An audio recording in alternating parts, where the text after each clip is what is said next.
Hello and welcome to And the Runner-Up Is. This week on the show, we're talking the 1972 Best Actress race at the Academy Awards, where Liza Minnelli won for her performance in Cabaret. But why did she beat fellow nominees Diana Ross, Maggie Smith, Cicely Tyson, and Liv Ullmann? We'll explore all this and more today on And the Runner-Up Is.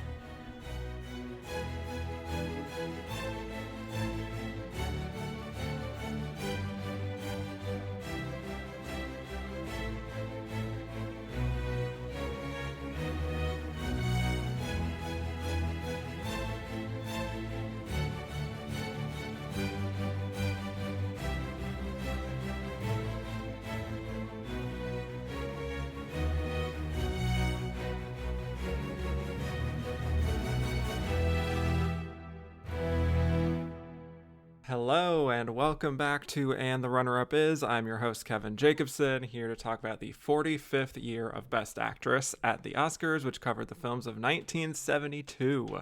We'll be discussing how Liza Minnelli won, why the losers lost, and who we think was the runner-up of this Best Actress race. And my guest today is one of my favorite, funniest social media presences out there, for my money, specifically related to actresses of a certain age, including our shared love of Miss Glenn Close, known at one time as Dublin Zoetrope. Welcome to the show for the first time, Mark O'Donovan. Well, thank you, Kevin, very much for that lovely introduction. And hello to all your listeners. I must tell you, the other night when I put up that Instagram post about that I was coming on, everyone wrote me. And so you're highly admired as a podcaster. Oh. So I can't wait to talk about it. I'm glad we're doing a non-Glenn year, in 1972.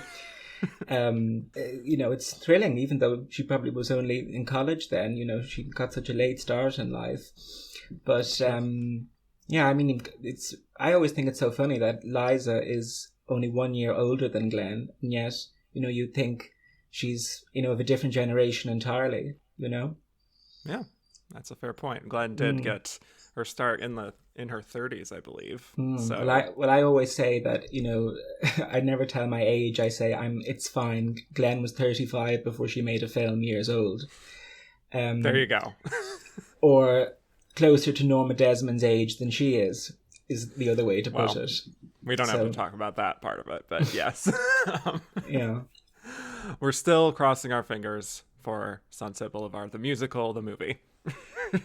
I know, but her wonderful turn as Godot in Sunset Boulevard, we're all on tenterhooks for it. I think so, yes. All right, well, before we talk about 1972, would love to know your overall thoughts on Best Actress as a category. So my first question for you is, what is your favorite Best Actress win of all time? Well, the thing is, the best winner is unquestionably Vivien Leigh. And the second best winner is Vivien Leigh. So when I thought who my favourite was, I decided to pick Joan Crawford and Mildred Pierce. Because I think every 10 years or every 15 years at the Oscars, especially in Best Actress in a above-the-line category like that, we need somebody who can come in, who carries the picture, who isn't necessarily the greatest actress in the world or isn't necessarily the greatest performance in the world. I mean, I think we've just had it with Michelle Yeoh. But, Joan Crawford is superlative in Mildred Pierce and comes on and just takes that film by the neck and wears it like the shoulder pads that she has on. So I thought to myself, that is somebody who is emblematic of the category as a whole to me, because, Oscars shouldn't always be, Holly Hunter not talking, or, Jane Wyman not talking, or sort of Olivia Colman crying on demand, or Grace Kelly wearing a cardigan. Sometimes we have to go back to somebody that can carry the picture. And I think Joan Crawford is such a great example of that. And really, apart from Vivien Leigh, is one of the only examples of somebody who won for the right film. Because all the other, great heroines of mine who did win, it's very seldom for the performance that, you wish they had, or is their most iconic one. But there's so many. I love Emma Thompson. I love, Liza today, Marie Dressler, people like that. Marion Cotillard I love, even though it's quite fashionable now to poo-poo it because we've had so many subpar biopics since. But yeah, there are a few ones that jump out at me. Yeah, lots of fun picks that you had in there. But I do agree with you. Joan Crawford is a great sort of movie star kind of performance that I always love to see, kind of like a Julia Roberts as well for Erin Brockovich. And honestly, yeah, I would kind of compare that Michelle Yeoh in that as well, in terms of someone who's just all of the greatness of her as an actress is sort of synthesized into this one performance, and that's what Joan Crawford is too. So really good pick. But my other question for you, of course, I might even know your answer to this, considering what we've talked about in the past, but what would you say is your most heartbreaking loss in Best Actress? Well, this is going to be shocking to neither you nor the two people who know who I am that follow you, or that follow me, but it is, of course, our number one lady, Glenn, in 2018 for The Wife. I just couldn't be doing with people that rubbished it and said it was a career win. It would have been. You know, it was a wonderful performance. It was magnificent. I mean, if you look at the reviews for The Wife from the August when it came out, they were comparing her to Falconetti and to Greta Garbo, and, you know, it was a terrific performance. You know, 4 years earlier, they gave the Overdue Award to Julianne Less in, you know, Still Alice. I mean, what even is Still Alice? It sounds like she's the head of a bottled water company. And Julianne Less pulled off this overdue narrative that Glenn couldn't, that Isabelle Huppert... Julianne Less. Well, you know, Isabelle Huppert couldn't pull it off, Annette Bening couldn't pull it off, all these wonderful people. Because, you know, since I've been following the Oscars, you know, since I was a teenager, I mean, the first race I really remember was Christie and Cotillard. And I think that's the one example of an ingenue deserving it over the veteran. And of course, every year since, they've given it to the ingenue, and it's been completely wrong. The veteran deserved it. But Glenn's loss for The Wife was so heartbreaking. I mean, I remember so vividly sitting here, you know, at 4:00 in the morning, as it was then, and just, you know, I mean, it's shameful, but I did sit there and, you know, cried. And I said, would you ever cop on the age of you? You know, pull yourself together. And then to watch Olivia Colman get up and blubber through what should have been a supporting actress speech, you know, I mean, it just was terrible. And I mean, I do like Olivia Colman, but I think she is a second banana, let's face it. I mean, she kind of flops when she carries the picture. She flopped in that Sam Mendes thing. She flopped in everything, really. You know, she'd never carry a picture. She's great as an ensemble, or great in The Crown, where she has all these people surround her. But I do think The Wife is Glenn's great loss, maybe Dangerous Liaisons. But I really will look forward to listening to your 1987 episode, because there isn't a weak link in the bunch there. I mean, there are 5 wonderful performances. And unlike, say, this year we're talking about today, there's 4 marvellous performances and a stinker. I think Glenn was unfortunate in the Fatal Attraction year. She was against 5 really remarkable turns. And more than that, I think nowadays, you know, sort of the vilification of Alex Forrest is a little bit, you know, it's not up to modern sort of PC Patricia Clarkson ideology.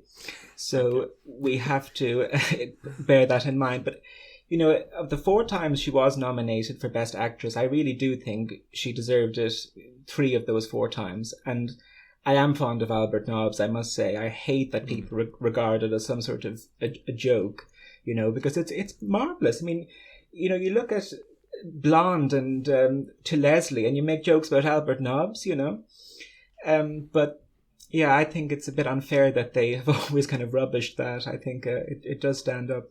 But no, the Wife in 2018 is the great loss, the heartbreaking one. Yeah, the great loss of all time for me. And I know, and she was there in that gold dress in the front row. They set her ass up. and had to give standing ovations every 2 minutes to the woman that made the coffee on the set of Bohemian Rhapsody. You know, it was ridiculous.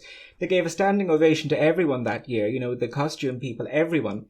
And I remember thinking, that was the first year where they hadn't a host, and I thought the show was so interminably long. And poor Glenn. And then, as I said, for her to go to Olivia Colman, who was too good to be a supporting actress, you know, and Emma Stone and Rachel Weisz went along with it. But I don't know. I mean, Olivia Colman is beloved. You can't say a bad word against her. It's sort of, like rubbishing Mother Teresa to some of these Twitter, snooty film Twitter. They love her. And I mean, I think she's good, don't get me wrong. But, that was Glenn's dress or Glenn's year in her gold dress, Yeah. Well, I will say for Olivia Colman, I do enjoy that performance, as loud as it is. And honestly, I will say, despite Glenn's loss, good for Olivia for saying, I'm a leading lady star, and then kind of parlaying that into as much of a leading career that she has gotten at this point. So that was a calculated risk that paid off. So, well, that was a fun diversion into the 2018 race, which I'm sure will be 5 hours long when I get to that episode. So that's just a little taste. I think it's time to get to what we are here to talk about today, which is the 45th Academy Awards Best Actress. The nominees were Liza Minnelli in Cabaret, Diana Ross in Lady Sings the Blues, Maggie Smith in Travels with My Aunt, Cicely Tyson in Sounder, and Liv Ullmann in The Emigrants, with the winner being Liza Minnelli. So before we break down these performances, Mark, would love to know if you had any overall thoughts on this lineup. Well, as I alluded to a moment ago, I think there are 4 exceptional performances. And Maggie Smith. Yes. And the thing is, I don't think Maggie Smith's nomination is completely unexplainable. I mean, it's not a great aberration. I mean, they've certainly nominated worse than her in their time. But yeah, I really was surprised actually, because I was kind of prepared to be a bit snooty about some of them and was kind of bowled over in the end. So, an interesting year, and certainly the historical nomination of 2 African-American women. That didn't happen again until 2020. And, it was similar in that one of them was playing Billie Holiday and the other one was a supporting performance. So, history repeats itself. But Cicely Tyson always would stake herself out as a leading lady star. I think Viola would get an Oscar at any cost, depending on which way the wind was blowing. But I really did enjoy them. I mean, I must tell you, the Emigrants, I really enjoyed. I couldn't get over it. I thought, and I saw how long it was, and then that it's only part 1 of 2, I thought, here we go. But I was besotted by it. And I suppose, Cabaret has always been a great favourite of mine and Liza's win. So I suppose I did come in with the blinkers up a little bit, that I, was never going to budge in my view of who should have won. And while it probably wasn't dislodged entirely, it was challenged, which is quite a nice thing, I think. Yeah, absolutely. I think this is a fantastic lineup, honestly, with one very notable exception, which we will certainly get to. I think, we have a lot of different angles to talk about here. We have Liza Minnelli winning, which unfortunately her mother never did. We have multiple musical performances between her and Diana Ross. Diana Ross in her film debut, her and Cicely Tyson making history again, and that would not take place for another 50 years. So yeah, and we also have Liv Ullmann, who is like this great international star who's finally breaking through with the Academy. And then you have Maggie Smith, who I think we could sort of classify as just getting that classic sort of afterglow nomination after her win. But yeah, for the most part, I really, really love this lineup. I think it's a lineup where in a weaker year, I could see myself being like, she should have won, over weaker competition. It's just they all happen to be in this year. So our first losing nominee that we're going to talk about today is Diana Ross in Lady Sings the Blues. So we have here, similar to Barbra Streisand and sort of Liza Minnelli too, where we have a Best Actress nominee who is pretty well known for their music career before getting this nomination. Diana Ross is a full-blown superstar before she even books this gig of Lady Sings the Blues. She's a member of the Supremes, which is one of the best-selling music groups of all time. Massively popular during the 60s especially, and Diana Ross was essentially the leader of this group. They were known as Diana Ross and the Supremes from 67 to 70, at which point she leaves and decides it's time to do a solo career, which is also massively successful. She did a TV special, and then it was decided, basically for her, that she should make the leap to film. And in a very spectacular fashion, with a starring role here as Billie Holiday in Lady Sings the Blues. So this was a big role, and there was quite a few different actresses who were in the running to play Billie Holiday, dating all the way back to the early 60s when Dorothy Dandridge was still alive. Cicely Tyson at one point was actually in the mix, Diane Carroll, who we'll talk about in a few episodes. And then Berry Gordy gets involved with the film, and he's the Motown music producer, which is said to have a major influence on Diana Ross getting involved because of her relationship with him.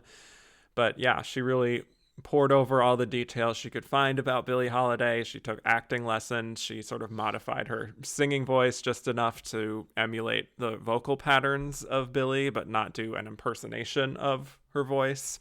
So let's see how she did here. So Lady Sings the Blues explores the life of Billie Holiday from this when she's a 15-year-old cleaner working at a brothel all the way to becoming a nightclub singer and a big-time headliner. And we see how she's dealing with the kind of racism of the time and struggling to adjust to fame as she becomes addicted to heroin, which really starts to negatively impact her life and her relationships and her work. So yeah, we've got a big one to start off with here. Lots to get into. So wherever you want to start, tell me your thoughts on the legendary Diana Ross and her performance here as Billie Holiday. Well, when this movie was over, I felt as though I needed to raise a white flag and surrender because it browbeats you into submission. Let's face it, they looked at Funny Girl and ripped it off exactly, down from the flashback framing to the ending with My Man to the the audition scene in the nightclub. I mean, she might as well be on roller skates. And the moment she meets Billy Dee Williams, I expected her to start singing Nicky Arnstein, Nicky Arnstein. I mean, it's, it's... And I mean, she's, as you said earlier, she's similar to Barbra Streisand in that she, came from a housing project, pushed past the competition, with the other Supremes, but, and then found this Svengali figure in Berry Gordy that totally invented her. And, I mean, I don't know a huge amount about Diana Ross. I certainly don't know a lot about Billie Holiday. But this performance has this bizarre charm because you know how absolutely awful and not great the movie is as a whole. But yet the performance, it charms you. I mean, she pulls out every trick in the book with it.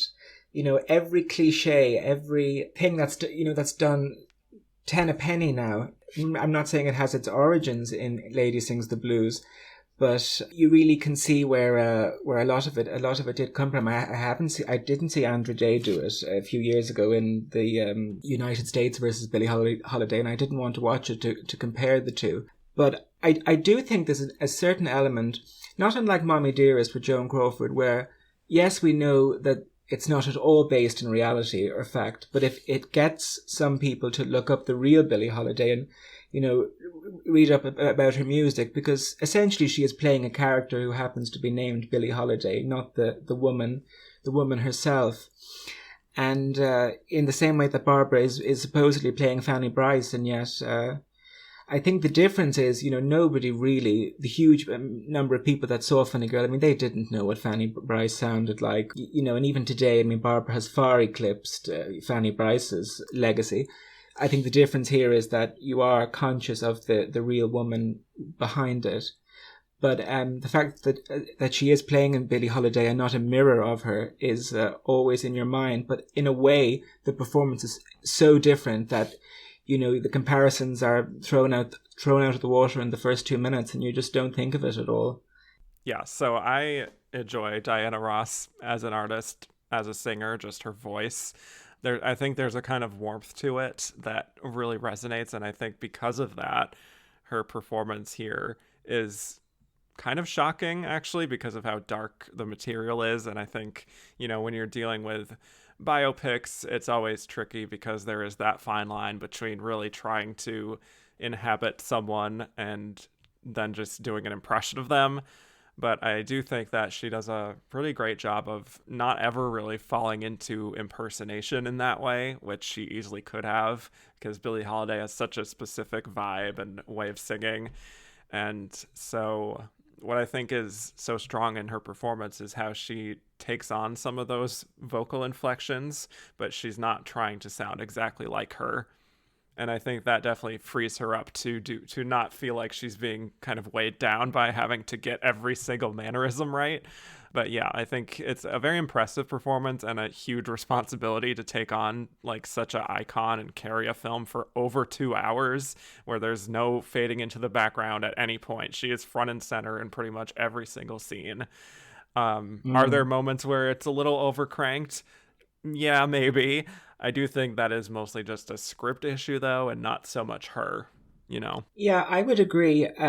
I think the scene that really stood out for me was the moment where she sort of defends her drug use and the fact that she'll be considered a loser if she, doesn't shoot up and prove to the people that she can go on ahead. I mean, when Audra McDonald did it on stage a few years ago, the whole gimmick was that at the beginning of Act 2, she came out with sort of her arms bruised from the injections. But yeah, I think it's not subtle. I'm not going to say for 1 minute. It's a moment about half an hour towards the end where this bizarre accent comes out of nowhere. I think it's the scene in the train station. And you think, did that week, did somebody get her some sort of archival footage to study? And, she suddenly lurches into this accent. It's a bit like the Michel Legrand score that is just so out of place in this film that swells up. Yeah. It's like something it's more like an early 80s synthesizer score than something even that's appropriate to 1972 rather than the time period. But the thing is, you'd never be able to tell what time period it's in. And I think that she's supported by good people. I mean, Richard Pryor is quite good in this too. I must admit, and so is Billy D. Williams. I mean, he's so handsome. He's like a black Clark Gable. Yeah, that's what they said at the time. Exactly. I'm plagiarizing the reviews of the time. And I think it's a first-rate star vehicle, if you want to put it that way. But I mean, I was surprised actually when I looked on your Twitter the other day and how people were running on as though it was the greatest performance. And I suppose I was a little bit kind of snooty about that because, as I said, it feels very untested, but it's admirable. You could never falter either, No, it's I think there's something a little bit missing in the interpretation. I mean, I think the musical numbers to me were a little bit flat, they weren't iconic in the sense that, say, like maybe This Time Is with Liza or any of the numbers from Funny Girl. I mean, I'd be hard up to sort of even recall them, and I only watched the movie from the other night. I don't know how you would describe the musical sequences. They're almost like well, of course they are cover versions, but they really do feel like cover versions. They don't feel authentic at all. It's a very kind of flat take on it, I thought. But at the same time, I appreciate the kind of the pop sensibility, or the Motown sensibility she's bringing to it, and it does work in its way. I'm not saying it completely takes you out. As I said, her funny accent took me out at one point, because I think it's, unlike a lot of the biopics we have now, when somebody is striving to emulate every cadence and every tick of a person, I mean, it throws everyone off, because when Elizabeth Debicki in The Crown is aping that BBC interview with Princess Diana, every wink and every, flaring of her nostrils. I mean, there isn't the authentic element to it that at least Diana brings. I mean, she's 100% committed to it. And of course, it was so different then. I mean, it's not like now where, you or I could research, well, we wouldn't be playing Billie Holiday, Judy Holiday maybe. But, I was reading some biographies of Diana Ross, and really it was a struggle to get some of these recordings, get some of these biographies. I mean, now we'd have them at our fingertips in 2 seconds, you know. And apparently when this movie came out, it started a huge renaissance in interest in Billie Holiday and in her recordings, and things that had been, unheard for years suddenly circulated. And it did lead to this huge renewed interest in the woman herself, which is only a good thing. I know that's not relevant to Diana's performance, but you alluded to some of the women they considered for this role. And I think if Diane Carroll had played it, there would have been a baggage there. Whereas Diana seemed such a bizarre choice that the baggage, I know people did grumble about her casting, but she could start off on an even keel too. Yeah, I would agree with that. I think she acquits herself nicely, and I think does prove some of those doubters wrong. I mean, I appreciated some of those musical sequences just because it didn't feel like impersonation. There were parts of the Andrew Day performance that are much more geared towards just trying to completely copy what Billie Holiday does. And I think there's some great moments there of really standing out, like in Strange Fruit. I think Andrew Day's performance is very powerful. Here, it isn't as powerful, I don't think. Some of that is just the directorial choices, but yeah, I think I appreciate that it doesn't feel like a distraction, I guess. Well, interestingly, I came across a quote from James Baldwin, who said that the Strange Fruit scene was so dishonest because it got everybody in the audience off the hook, because you'd hope that nobody in that audience was a lyncher and nobody in that audience was a member of the KKK. So it was a cop-out. And apparently the real woman, I mean, you probably know more than I, the real Billie Holiday sang this song because her father was denied into the hospital when he was dying. Her father isn't mentioned at all in this version. He's just said, my daddy wasn't there or whatever. So it's trying to be a great set piece, and yet I don't think it quite succeeds in that way. But on its own level, it does work and it is effective. Yeah, certainly. I think there's kind of 2 parts to this performance, just in general, in broad strokes. With the beginning, when she's not quite a star yet, I think her innocence, and maybe she's not, you don't believe her as 15 years old necessarily, which she is at the beginning, but I think there is an innocence that she really taps into, especially when she's just like putting on that record and she's just sort of carefree and singing along with it. But then right after that, we have this man who's trying to rape her, and you're kind of seeing how she's very familiar with men who are trying to take advantage of her when that guy comes around and she's sort of negotiating with him. But then, of course, he does take advantage, and she's having to be kind of strong for her family, even though she's had to grow up so fast. I guess I think she really understands how this young woman, even as a girl, quote unquote, was so steeped in that kind of trauma and the heaviness that she carries, and how quiet she is in certain environments, that I think, like, for a lot of that beginning, it feels very natural, even when the film does have every cliche in the book. Looking back 50 years later, it's like, this feels like the start of the biopic template, all the way through the drug addiction and everything like that. I guess I appreciate this sort of unformed, unforced quality in the beginning before she turns to drug addiction. Yes, and I think it's quite astute that you do say that, because when you look at reviews from the time, they all say that she's a junkie is the word they would have used, because she misses her man. They frame it in this I probably was something to do with blaxploitation at the time. But, the scene in the jail when Billy D. Williams putting an engagement ring on her finger, snaps her out of her, her withdrawal symptoms. I mean, it's totally, it's framing her as sort of a helpless woman, a very childish woman, really, and a weak woman that needs, her knight in shining armor to come and rescue her. And I think when you look at the earlier scenes, as you say, you can see it's much more fully rounded than that. it isn't as stark as a lot of people would have you believe. Yeah.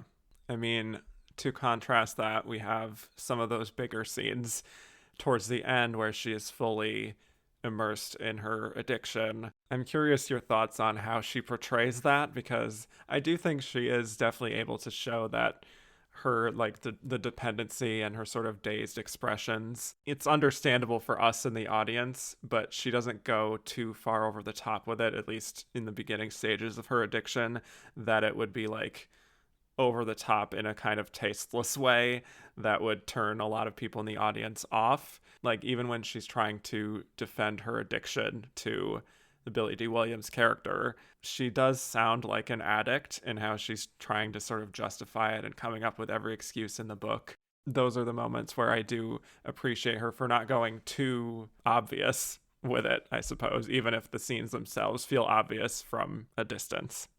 I would agree to an extent. I think,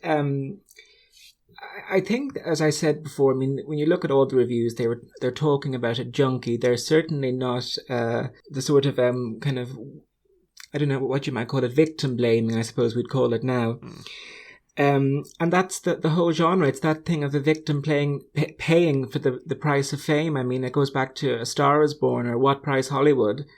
I mean, you know, a couple of years later, Bette Midler did The Rose and played, again, a facsimile of Janis Joplin, not the woman herself. And I think that Diana Ross in this movie does succeed, but I think the film is so simplistic and simple that, you know, the drug addiction and the rise to stardom are so completely not glossed over, but they act as though it was all happenstance, you know. It's very different from some of the other those films I mentioned. One would never get a sense of, you know, how successful the woman was, and I mean the character. I mean, no, I don't mean the real woman, but fundamentally, I think it works on the level that you accept. You know, when you see her in the first scene in the pinafore and supposedly being a 15-year-old, you just have to accept it on that level and run with it. And I think it works from then on if you just take it from where it is, you know. Yeah, exactly. I think it is a case where she is probably quite a bit better than the movie herself, the movie itself. Yeah. Well, that's always. I think that's the trope of Best Actress as a category. I mean, and it's a sexist attitude, because if you look at Best Actor, the vast majority of them, you think that the men are in a meaningful body of work, and the women are just in fripperies and they don't stand on their own. And I think that's such a shame, really. I suppose we always think of the female performances as contrivances, as you began with. You know, Diana Berry Gordy wanted her to be a film star. It was the logical next step. I mean, the Supremes, and they weren't making money, you know, and Motown wasn't making huge money, you know, and this was the kind of ultimate sign of respectability. I mean, I'm sure Berry Gordy said to Diana, this is the sort of role that Barbra Streisand could play, you know, and the black press at the time, they were raked over hot coals for the inaccuracies, and I mean, nobody had a problem when it was Funny Girl doing it, you know. So I think the success of this film, and you know, it was, I think, the seventh biggest grosser of the year. Or, you know, it certainly did do well, and it's got the most nominations apart from Cabaret and The Godfather and The Poseidon Adventure. And of course, it got a Black Woman original screenplay nomination, which is absolutely bizarre when you consider that the book that it's based on is cited in the film, you know, that it was nominated in that category. You know, William Duffy, who was a sort of a hack writer, he was married to Gloria Swanson. He wrote the book with Billie Holiday in the 50s. And, you know, the film gestated for so long. I think Ava Gardner was considered in the 50s because, you know, they wouldn't have thought twice. I mean, she did Lena Horne's role in Showboat. The gestation period for the project was so long that by the time it did roll around, it had much more to do with the attitudes of the 70s than the time period it supposedly is. And, I mean, I can't imagine drugs and this. I don't think there's any kind of graphic sexual scenes in it, but you know, they certainly they do reflect the era it's in. It's not a 30s thing when those things would have been completely swept under the counter. Right. And they would have barely even referenced that she was addicted. They would just show her in a haze and not even mention it. Yeah. But I mean, think of all the roles Susan Hayward did. You know, that's yeah. Oh yeah. That's the forebear to it. It's I'll Cry Tomorrow or Smash Up or any of these melodramas of the 40s. It's harking back to that, despite the veneer or the sort of the Motown attitude that we think of it always having. You know. Yeah. I mean, I think by the end, it does become repetitive.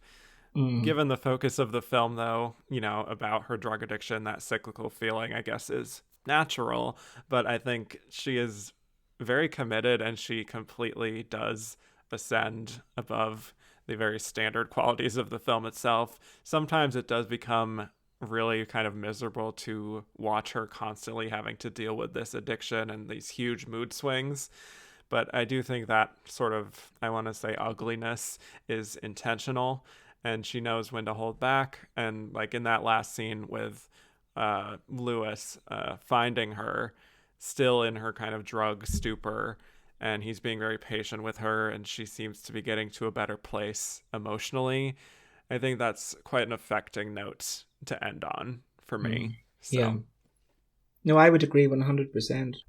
Yeah, it's a performance that I give Diana Ross a hell of a lot of credit for making this her film debut. Like, truly is just like throwing her into the deep end, and like, I don't know how much help she had with this, but she really committed to it. I agree, and I think unlike some singers that have made the transition, I mean, Diana really had such a challenge there. She didn't ease into it gently like Cher did, or it was now or never. And as always, or as often happens, I mean, where do you go from here? We might talk about it later, but certainly I don't think her film career ever lived up to the heights of Lady Sings the Blues. She only made 2 other films after this, so it really didn't quite happen for her. But obviously she's still who she is, and she's had an incredible career. Apparently, so don't feel too bad. Apparently, the role she always longed to play, and I can see her in, is Josephine Baker. You know, the great star of the Folies Bergère. I think she would have been marvelous in that because I mean, I think the film was made eventually with somebody else, but. I mean, we'll probably touch on it when we talk about Cicely Tyson in a moment, but it is the lack of opportunities for African American actresses that they don't get to play the roles that they really would thrive in. Exactly. All right. Shall we move on to our next nominee? Of course. All right. Maggie Smith in Travels with My Aunt.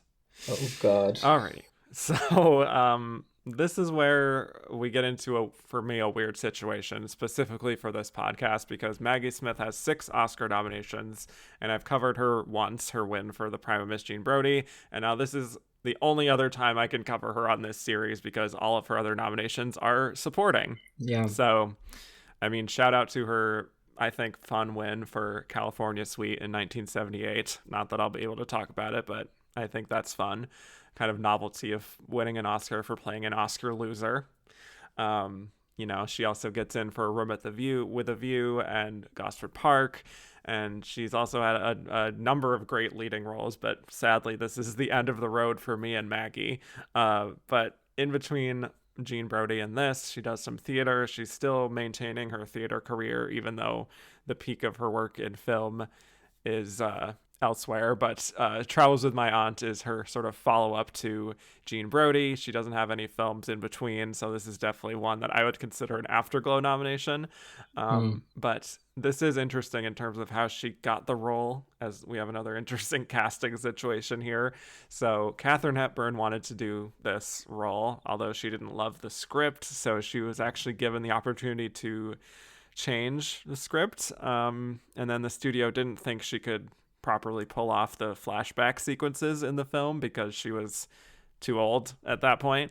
There was all kinds of drama, and then they ultimately went with Maggie Smith, who was still in her 30s at that point, but playing a character who is supposed to be the aunt of someone who is technically older than Maggie was in real life.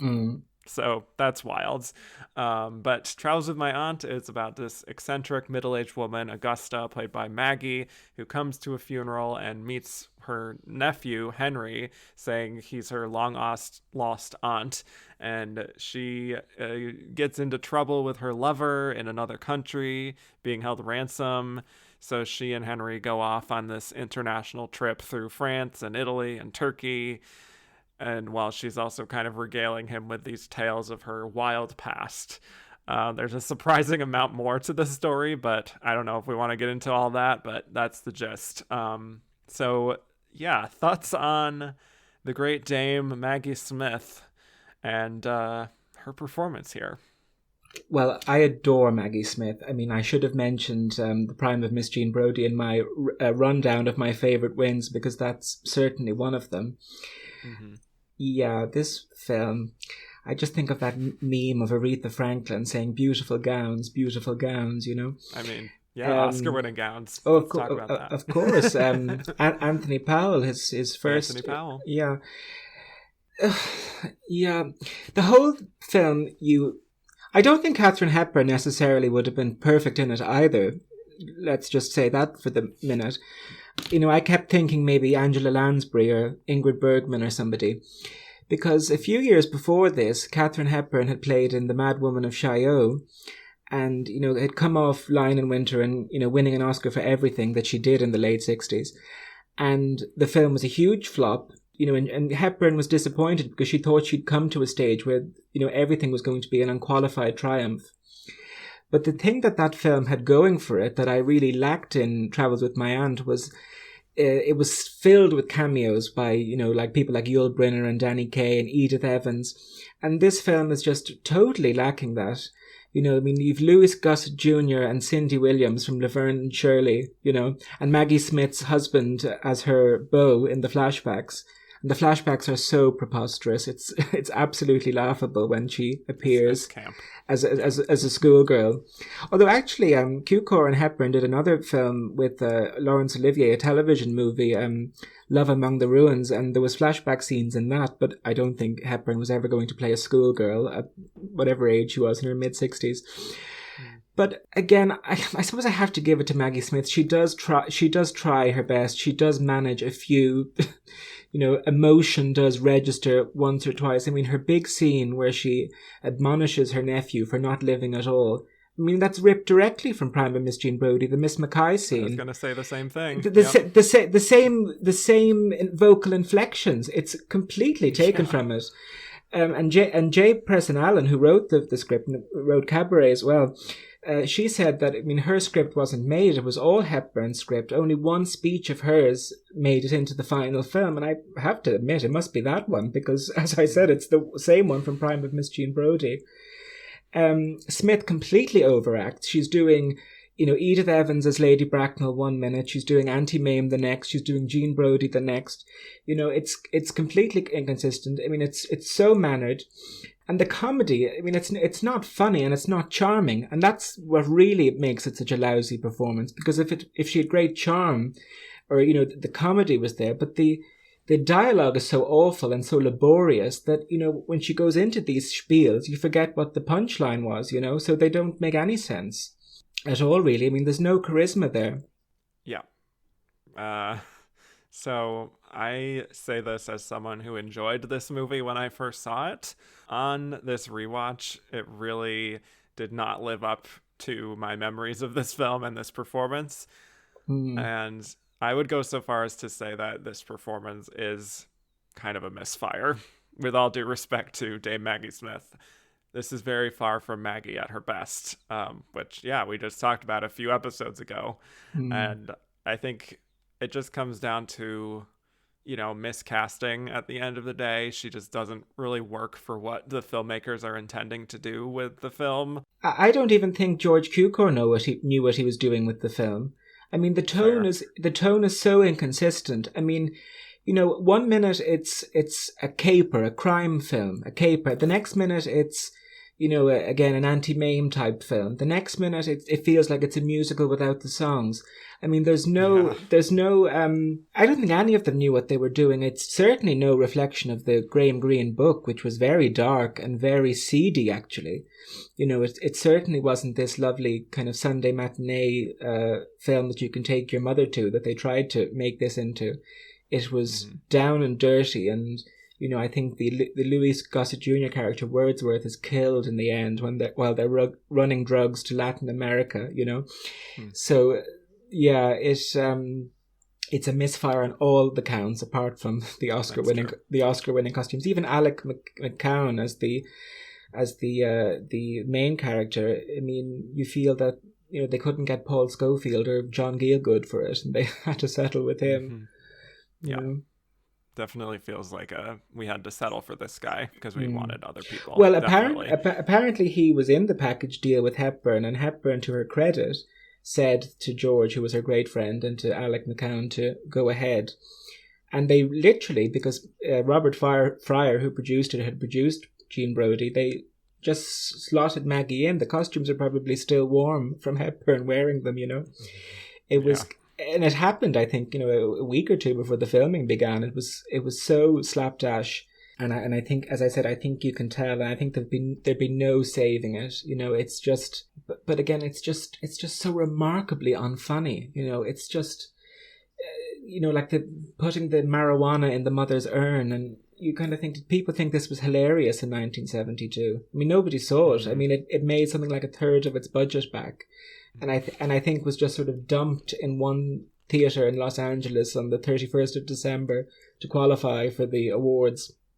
And apparently it opened in London, according to Maggie Smith's biography, on the day that the Oscar nominations were announced. And the British press had a field day that she was nominated for this abysmal performance in film. But I don't know, you sort of, maybe in the back of your mind think it's better that Maggie is a 6th-time nominee and not a 5, you know? Sure. If we're playing the numbers game. Yeah.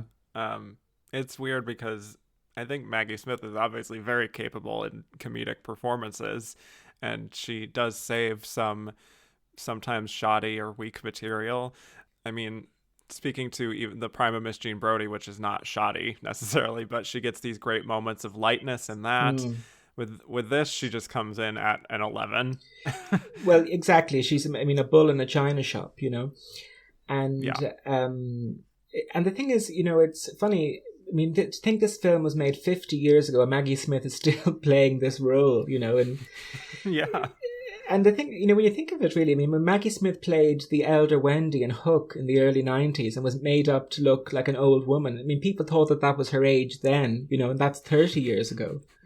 Yeah. So it's interesting that it doesn't really reflect the kind of way she played, say, the Dowager Countess or anything. And say, you know, if you think of some of those films from the 40s where Betty Davis is aged, you know, so much, you can see the Betty that became in the 60s. Whereas here, it's just a complete pantomime that has no reality at all. Yeah, definitely. Yeah. And the voice that she lands on for this also is a lot. It's this very exaggerated way of speaking. I feel like I was trying to compare, like, what exactly is she trying to do here? I feel like I landed on, like, if Bernadette Peters was British. Like, it's very unique and sort of irritating to start. Yeah. I guess once you get used to it, you're just used to it by a certain point, but it's a lot that she's asked to do right away. And I think you can definitely see her, you know, straining to be aggressively eccentric and sort of batty. That is way more forced than obviously like a Rosalind Russell in Auntie Mame. I could even make a comparison, even though this isn't like an auntie character, but to like Liza Minnelli in The Sterile Cuckoo, who really comes in very strong at the beginning of that film. But what Liza's doing there is just a lot more authentic than what Maggie is doing here. Like, you really feel the makeup and everything about it is wearing her more than she's wearing the makeup and everything. And apparently, I mean, Maggie was just in an awful place in her life and career at the time. And Mm-hmm. I mean, I don't want to suggest, I mean, I wouldn't say phoning it in exactly, but certainly running on empty comes to mind, you know? Yeah, I would say so. What I do think is funny is how she kind of rambles on and on and on to the point that her nephew can barely even keep up or argue with her plan to go to Paris and like smuggle the money for this gangster and everything. And it's so chaotic that you can barely keep up with her as an audience. So even though I think the performance is mostly one note, in a strange way, there are elements to it that are in keeping with the sort of dizzy, frenetic energy of the film itself. So like I understand what she's trying to do on paper. It's just that the execution doesn't work. And I was also reading a Maggie Smith biography before this and mentioning how like George Cukor was just so in love with every choice that Maggie was doing, and they were just like, we love it, just go as big as you want. And he made no effort to rein her in, and that was a mistake. And of course, Cukor had included her among all his great female stars he directed to awards-winning performances. But I don't know. I mean, it's just so tedious and so just such an oddity on all accounts. It's a misfire from Cukor. It's a misfire from Maggie Smith. I'm glad she had the theatre to go back to for something, during this whole period. She always had the theatre. Yes, that's true. But that's the thing. I mean, when you think of Maggie, Maggie's fire. I mean, standing up to Olivier in the 60s on the National. I mean, Maggie is somebody who I think has a I don't know, a chip on her shoulder, let's say, that has this kind of tenacity, and to see it just not drawn upon here. I mean, you never believe for 1 minute that this... The other thing is you never believe for 1 minute that even in her prime, this woman would have been a great courtesan or a great... I don't know, and certainly that the fact that she was the subject of a painting, or it's absolutely bizarre. And the ending is so cheap. The flipping the coin, it's just. I hate that. And I'm sure even George Cukor was embarrassed by it. It was so cheap and so just inconsiderate and uninventive, and just it's the equivalent of somebody ending a story with "it was all a dream." Pretty much, yeah.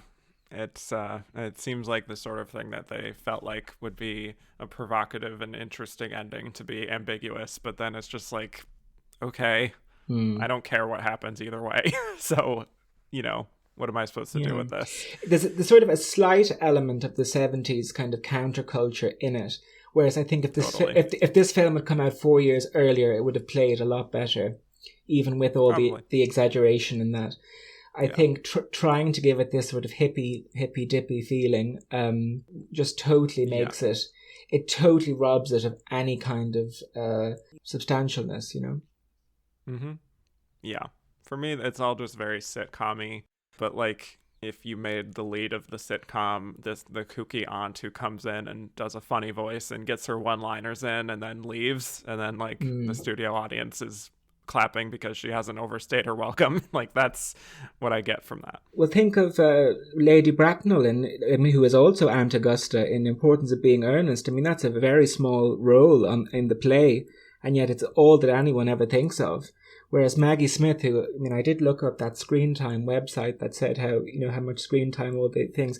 She's in 70% of Travels with My Aunt, So if it was used a little bit more sparing, if she was used more sparingly, I'm sure it might improve it somewhat, but she isn't at all. She's there all the time. Yeah.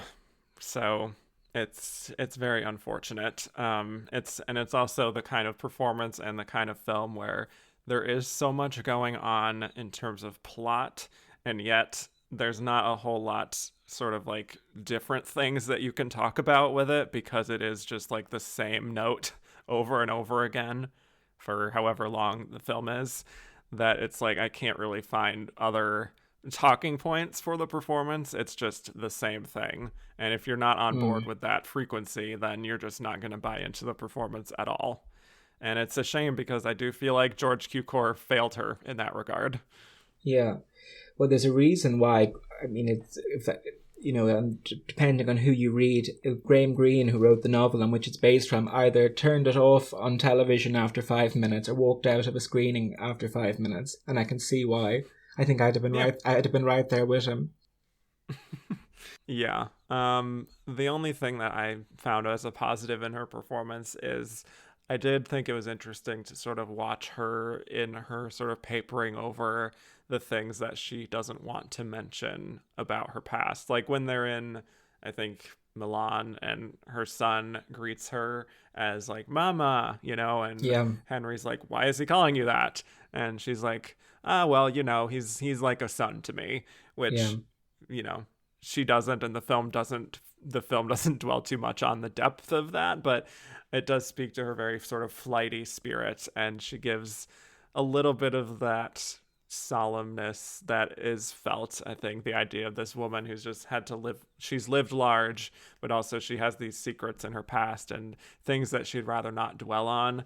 So like those are the small moments where I felt like she was adding a little bit of dramatic heft to it, but otherwise not one of her finest.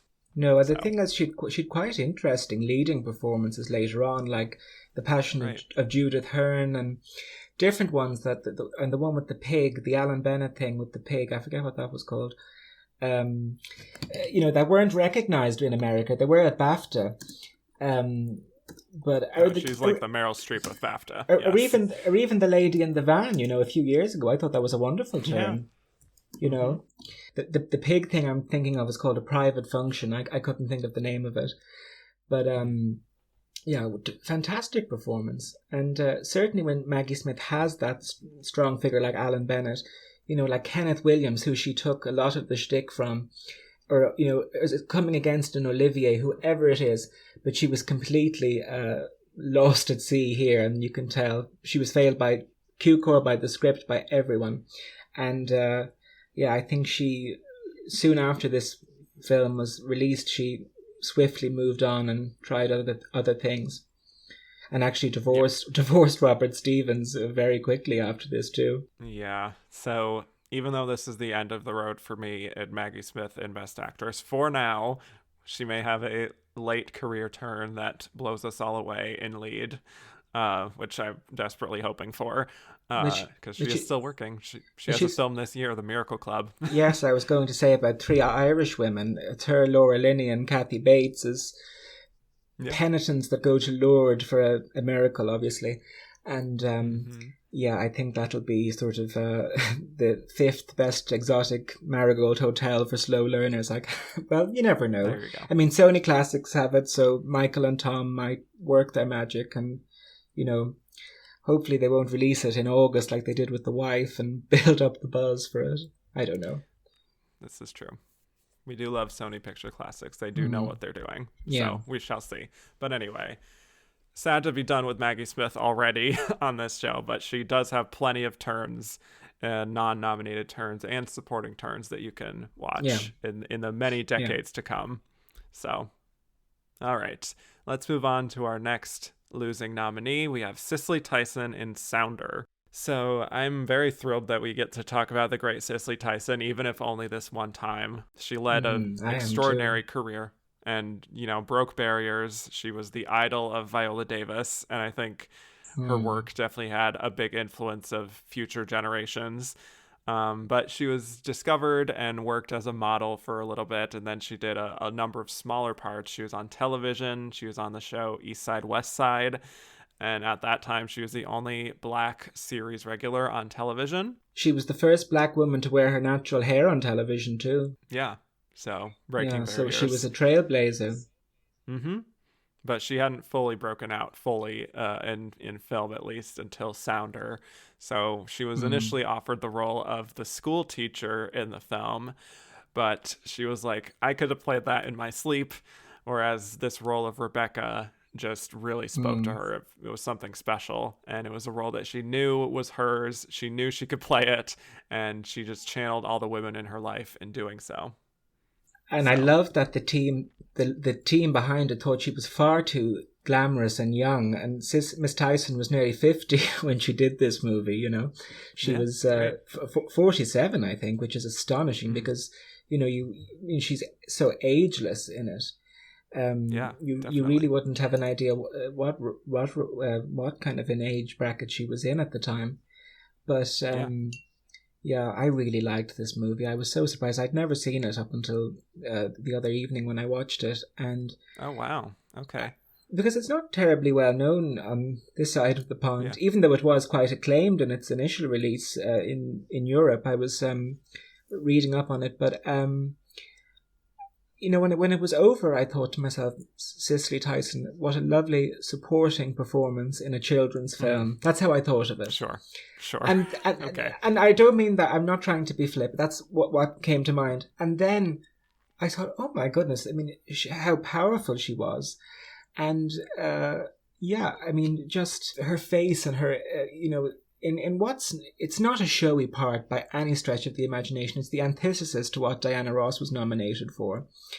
Yeah. But, even in small moments, even when she challenges the sheriff, when he refuses to let her see her husband, played by Paul Winfield, in the jail, she's a little bit dismissive of the reverend that comes to visit her. The power in those small moments, and there isn't that many. I mean, everyone thinks of the famous scene where her and her husband, who's been in jail, are reunited. I suppose we'd call that the Oscar clip scene today. But there are so many of these moments that really it knocked me for six when I saw it. I'd be fascinated to hear your thoughts on it. Yeah. Well, just to set it up for people who haven't seen it, she plays Rebecca. Spoiler alert. Who's the matriarch of a family working as sharecroppers in Louisiana in the 30s. And one day her husband, Nathan, is arrested and sent to this work camp for stealing food, leaving her to attend to all the work on the farm, raising the kids. And she just does whatever she can to find out where he is. But she keeps running into the roadblocks along the way. I will say, kind of like you indicated, most of the film is centered on their son, David Lee, and his sort of coming of age as he's trying to find his father.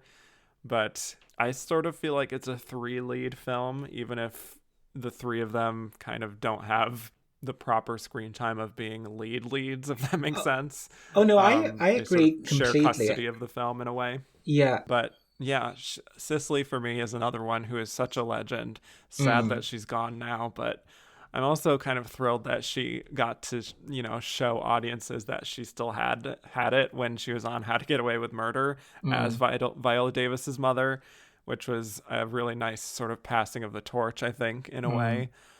But yeah, Cicely Tyson really put in the work, dating all the way back to the 60s, really. She always really carried herself with so much respect, and you felt her presence and her sort of gravitas in so many of her roles. And it is a shame that the Academy only recognized her this one time. Obviously, she did get that honorary Oscar a few years ago, but still sort of feels like not quite enough. Sort of like the next nominee that we'll be talking about soon. But yeah, for her in Sounder, I have a lot of different feelings on the performance because on one hand, she is sort of a co-lead, but not really. There is that case you can make for supporting, so she doesn't always get the screen time that she deserves, maybe. But when she does get it, I think she just makes a meal out of it. And there's just nothing artificial there. It just feels so lived in. And she just seems to have this very innate understanding of Rebecca and how this mother in the 30s would carry herself. And I think it's also a truly great example of what I love to talk about, which is like an actress earning an Oscar nomination, not because it's a great character or playing a real person or super flashy or anything like that. It's all in what she is bringing to it.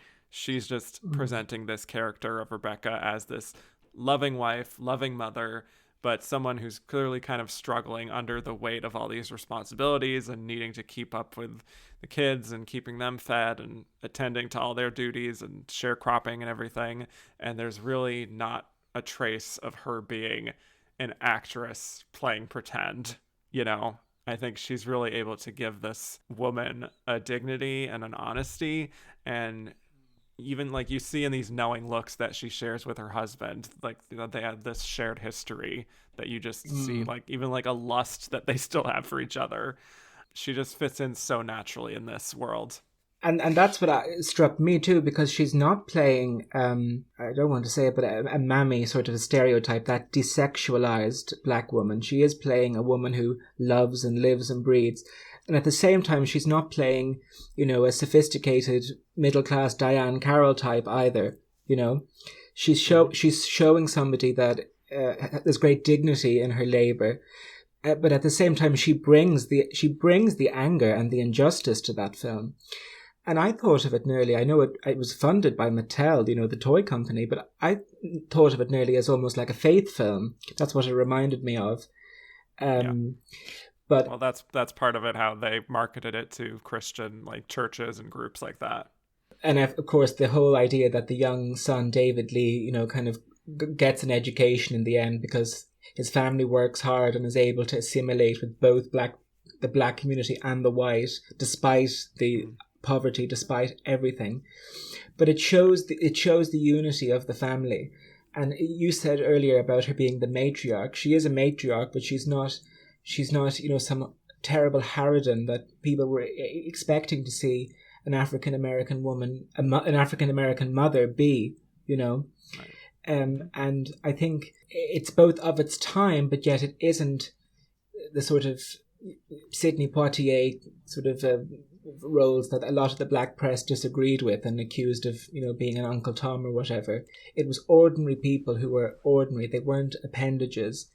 They resisted in a non-violent way, and it was the love and the family and all those things. I mean, they're the backbone and the heartbeat of this film. And I really was really besotted by Cicely and those small moments that could be totally overplayed, and yet she does them magnificently.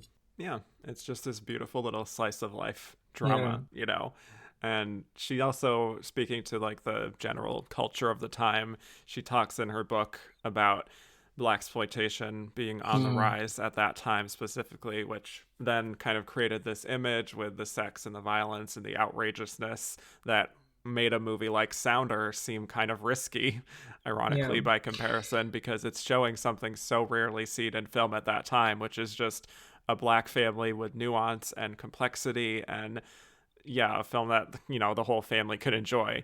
But part of that also meant that white moviegoers were being introduced to the idea that the love between a black family is the same as that of a white family. And she mentioned specifically multiple reporters who were like, I didn't buy the dynamic because it's too much like my own dynamic with my family. And she was just and so frustrated to see that. She talks about a reporter saying that she couldn't believe a black child would call his father daddy, terrible things that are just, the awful racist attitudes.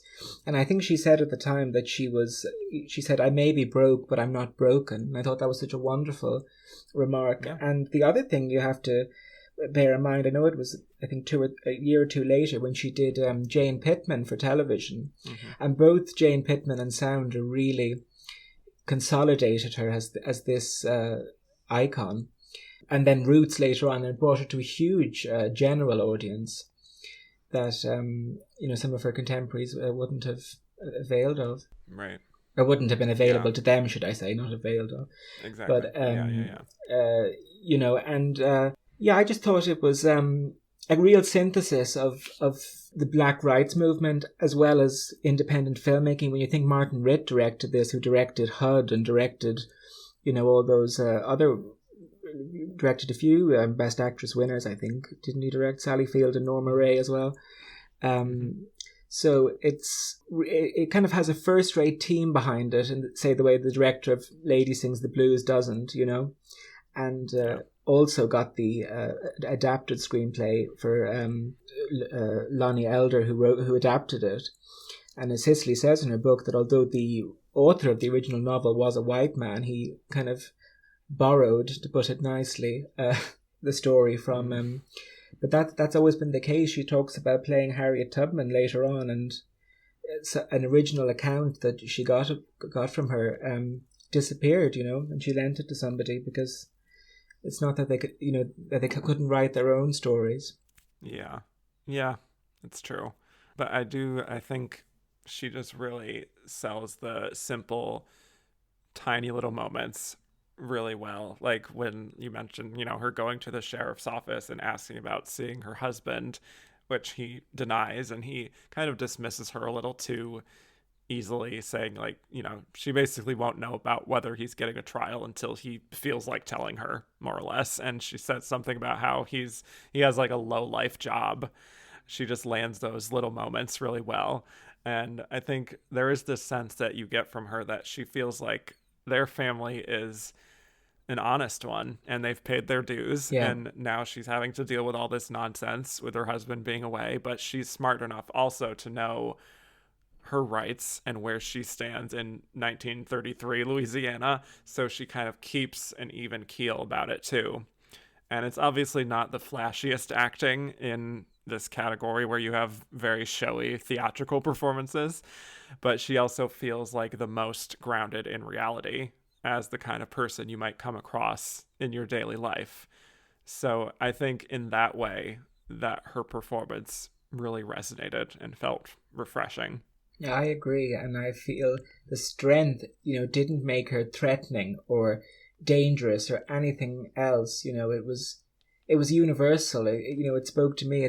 I think you can see why it had that appeal beyond, beyond just the black audiences at the time, and it was a certainly a nationwide, if not a worldwide hit, and the fact that it got nominated for Best Picture too. Yeah, I was thrilled to discover Sounder. As I said, I hadn't seen it before, and I must say, all the films we're talking about today, with the exception of Paul Winfield, none of the leading men were nominated, and it's interesting that this is the one where he was, but he absolutely does deserve it. It's a yeah, truly two, and the son. In fairness, the son is a great performance too. The young man. Kevin Hooks would go on to be a TV director. But yeah, he's awesome. It's a great three-hander, I think, between the three of them. But I think I shouldn't have been so gung-ho about it being supporting, because, as you said, it is a three-way lead. And I don't think someone with limited screen time is necessarily supporting by nature. I think women's roles by nature are, unfairly, they are supporting. So nowadays this kind of modern obsession with screen time and with how much percent of a film somebody has, and I think there's no doubt that Cicely is the leading lady star of Sounder. I wonder if it came out nowadays, would she would a performance like that go in the supporting category just to win an Oscar sort of tactically? Yeah, I think there would be discussion about it online, and people would say she just threw away her Oscar because she's submitting herself in lead. Yeah, well, I always think of Rosalind Russell when she did Picnic, and that's its own thing. She said to the people at Columbia, it's Best Actress or nothing, and I think we should all think of Roz. Yeah, this is true. But, and of course, Cicely is top billed too. She says in her book how she got the top billing. But the likes of Rosalind Russell had to sort of negotiate co-starring but equal sized. It's a bit like when they do the vertical billing. Like when Renee Zellweger and Catherine Zeta did Chicago. That while one of them was billed first, her name was higher, and all sorts of just nonsense. I think Glenn and Meryl did it in House of the Spirits as well. That tracks. It does, but anyhow. Yeah, I think, Cicely has said this is a leading part for her, so I think if that's how she feels, then that's what it is. And I sort of feel like by the end, like, I guess I could say, like, her scenes feel like, even if she is reacting to a lot of what's going on, it feels so much from her perspective, those scenes, that I can sort of justify the lead there. Yeah. But anyway, one other scene I really like, other than the reunion, which I'll get to, is when her son comes home from this sort of nice experience at the school, and he just has this enthusiasm for wanting to go back.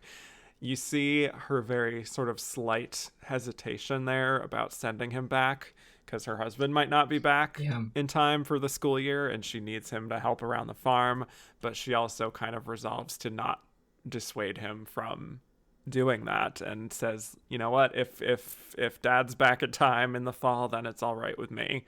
And it's just, on one level, like a really nice moment of just really solid, good parenting. But then also, I think it's just this beautiful scene where you could see where that sort of a scene could play out in a different way, where she could react with anger or like disobeying him from, or, you know, dissuading him from going back. But she sort of makes that journey within the course of this one scene and not really raising her voice or just doing anything super flashy, but you see it all play out on her face and you realize what she's doing. And she, you know what I'm saying? Well, there's such an economy to the performance, isn't there? I mean, you can imagine if Berry Gordy had bought Sounder as Diana's first film, how that scene would be played, you know? Right. It's, great economy, great. And just the look, you know? I mean, her look is so... I mean, apparently, she says in the book, she went back, she found people that could braid her hair the way the women in those days, to make it look authentic. It's so lived in, as you said about her and Paul Winfield. They could have been a long married couple. You know, even the opening scene where he's out shooting the possum and he comes in, it's completely natural, authentic.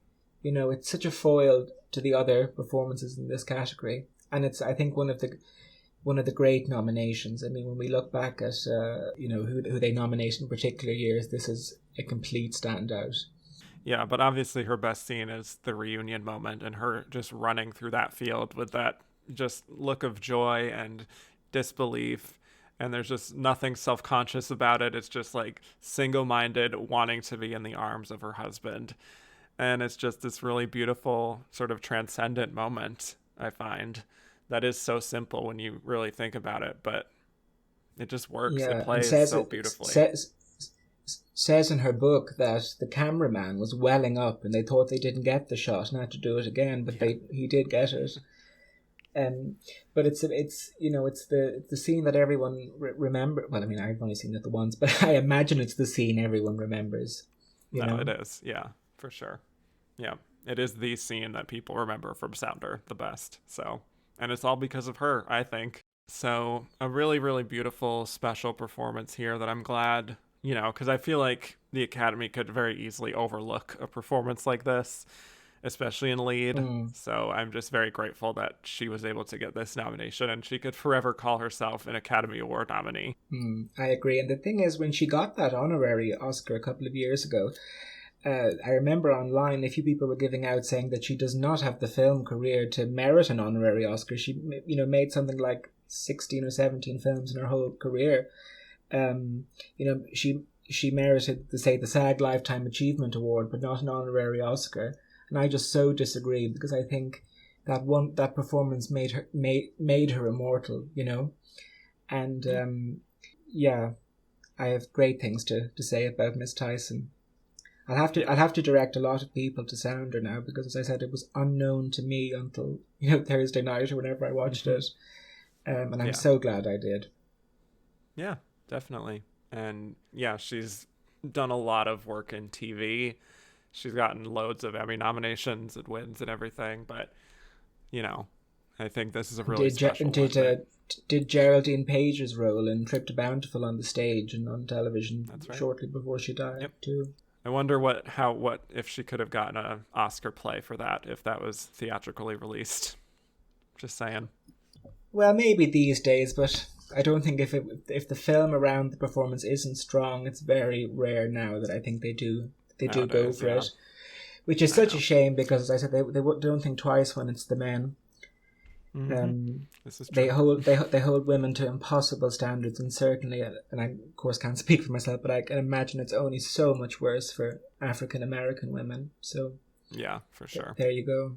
All right, well, let's move on to our final losing nominee, Liv Ullmann in The Emigrants.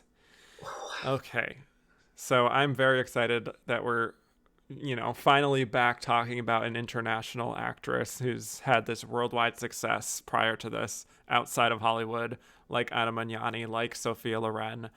And, Liv Ullmann is one of the true greats, I think, who's had an incredible career. She obviously does a lot of work with Ingmar Bergman, who really becomes her big collaborator and the person she was known for as his muse. And she'd already done 4 films with him before The Emigrants. We had Persona, Hour of the Wolf, Shame, and The Passion of Anna. And she's already being recognized internationally, like with the National Society of Film Critics, National Board of Review, for her work with Bergman. So I think she was really primed for a breakthrough with the Oscars, even at this early stage in her career.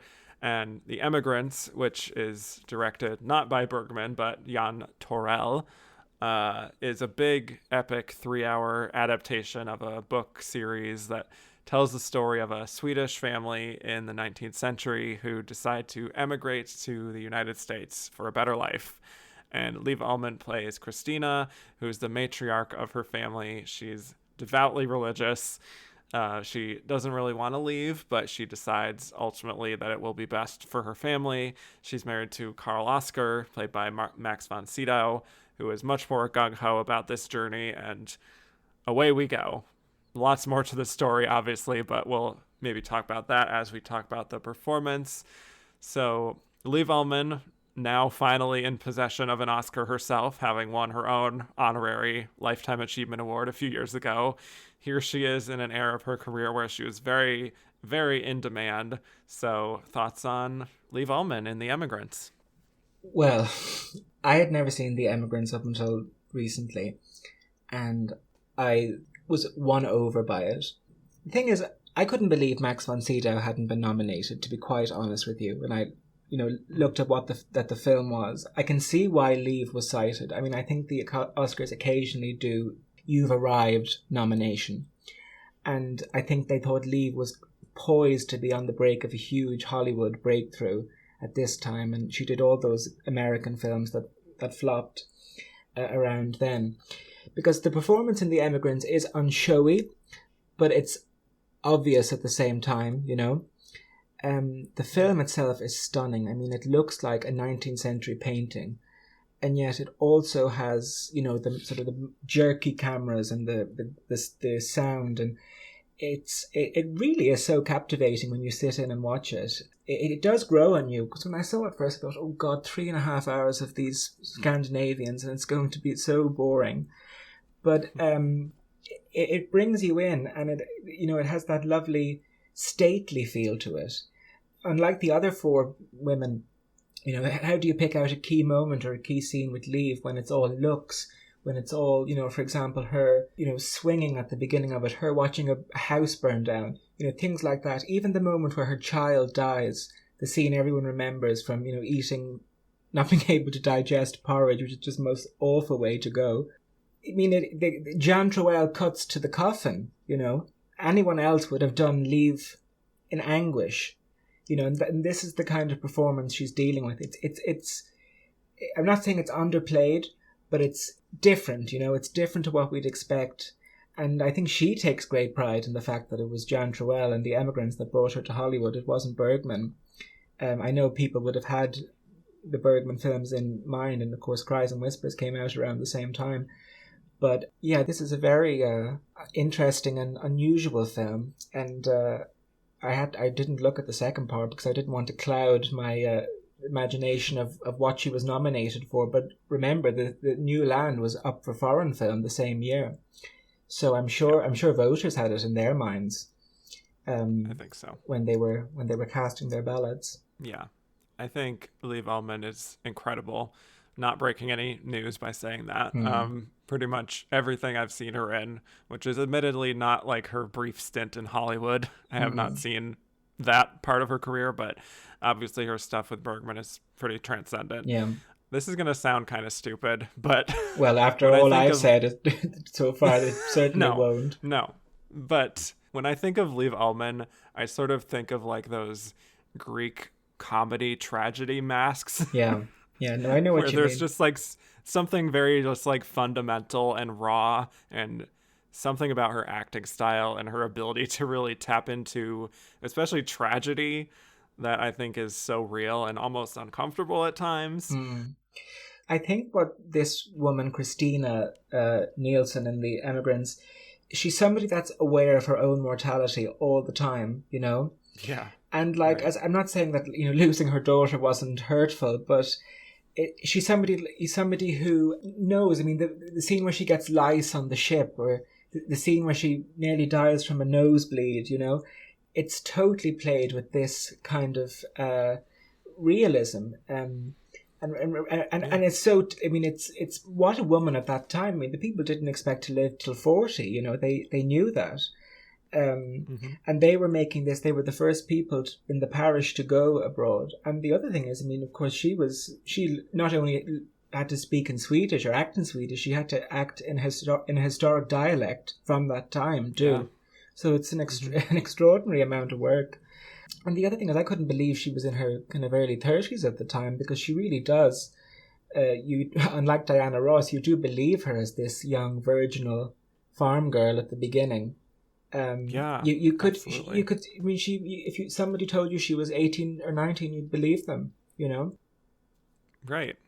We have this great shot of her, like her first shot is her just swinging Yeah, on that swing. And yeah, I think, and that's a smart introduction, I think, too, because it does sort of create this understanding in your mind of her youth and her sort of, I guess, pure spirit, you know? and her piety, you know, because as you said earlier, they are Exactly. very religious. Yeah. But I just think it's a very, for that period, it is so grounded in it, in kind of ways that we wouldn't think of now. I mean, we wouldn't think of it as, say, somebody who studied very hard to emulate that time. I mean, sometimes a performance like that is so self-conscious, you can see it a mile off. Mm-hmm. She has that feeling, but yet it's completely real and completely natural. Yeah. It feels kind of timeless to me. Like it's towards the beginning when he's sort of there raking through the hay or whatever they're doing, and she's working alongside him, and he's sort of blaming God for these conditions, and she's just like very serious when she's like, "You're blaspheming, stop that." Yeah, And there's just an urgency and a conviction that she has in her beliefs. And yeah, it kind of does feel like a Cicely Tyson, where she just naturally takes on this character as if she has a kind of innate understanding, and also a sort of non-judgmental quality to the character of Christina that does make her feel human, and that she's not trying to make her seem hypocritical too much or whatever. She's just living as this person. yeah. And that's the thing. These people wouldn't have stopped for 2 minutes to think of their own, you know, their own being like we do now with sort of Right, exactly. modern psychology. It was literally, you know, how are we going to get the bread for tonight, you know? And the film has a very clever three-act structure, I must say. I suppose it's almost reminded me of, say, Fellowship of the Ring, the kind of quest narrative, you know. And it's the first hour sets it up so beautifully, introduces us to the world. The second hour on the ship, and even the third hour in America, where you kind of think it should be over by now. It does work, you know. I think so. Yeah, Yeah. I don't know if you had a specific part of the film that you felt like she was the strongest. I don't think so really. Now I must say, I thought both Max von Sydow and the nephew or the brother-in-law, I thought they stood out more at times. I thought Liv's role was slightly on the back burner. I think, I suppose, the lice scene on the ship, maybe, if I was to pick an Oscar scene, or, you know, that's probably the one I'd choose. But is that just not knowing what good acting is, and so I'll go for the showiest, the most acting, and that's what I'll pick, you know? Well, in terms of going for an Oscar clip, in terms of like what's going to pop on the Yeah, live show, then sure, you could yeah, go with that. Yeah. I think I really love this moment in the first act before she's going to leave, when she's just walking around the land mm, and she has this sadness clearly and is sort of trying to make peace with her family's decision to leave. Yeah. And it's a really beautiful moment where nothing has to be said and you just understand it completely what she's thinking. And then it's followed by this really simple, sweet moment of just like swinging with one of her kids. I just like the fact that we get to be with her and also be with obviously all the other characters too, and just existing with them. Yeah, I like the moment where the brother-in-law talks to the children about, there being crocodiles in America or something like that, and Liv is just watching him completely rapt and completely, Yes. for a grown woman and an adult to be entranced by this story. I thought that was so powerful, like a woman who's given birth so many times, a woman who has all these hardships. The look that she gives him, hearing this far-fetched story, I thought, that stood out for me also. I think she probably is strongest in the first hour. I think the first hour is her vehicle, and then it shifts to von Sydow. But as I said, I couldn't believe he wasn't nominated. In fact, he only, apart from that that nomination for Extremely Loud and Incredibly Glenn Close, he only was nominated once for Pele the Conqueror. I mean, it's astonishing, really. And of course, he died. Criminally underrewarded. He's dead now, so he can't even get the honorary that's filled with chocolate, like Liv and Cicely Tyson did. Yeah, it is unfortunate. He's definitely one who is so underrewarded. Even from a few years earlier, The Passion of Anna, he's excellent. Yeah, I agree. Alongside Liv Ullmann. But also in that first act, I think the depiction of the marriage, I think, is quite fascinating between them, because there is quite a bit of tension. Like when she says to her husband that, guess what, I'm pregnant again. And he's like, he's basically like, well, that's kind of bad timing. That's essentially what he's saying. And she, I think, very rightly says that she can't just get pregnant whenever the timing is right. That whole sequence, I think she really carries her weight really well with him. Obviously, she's worked with him before, so they have a kind of rapport. But yeah, it just feels like a really fascinating snapshot there of marriage. And that whole first hour feels more or less like it is her section, and a great showcase of her range too. I agree. Where we can do just like these lingering shots on just her face, and she could say so much with that. Or we could have these bigger moments where she's yelling at her husband, or having this big reaction to her child dying and all that, and it all feels like the same person.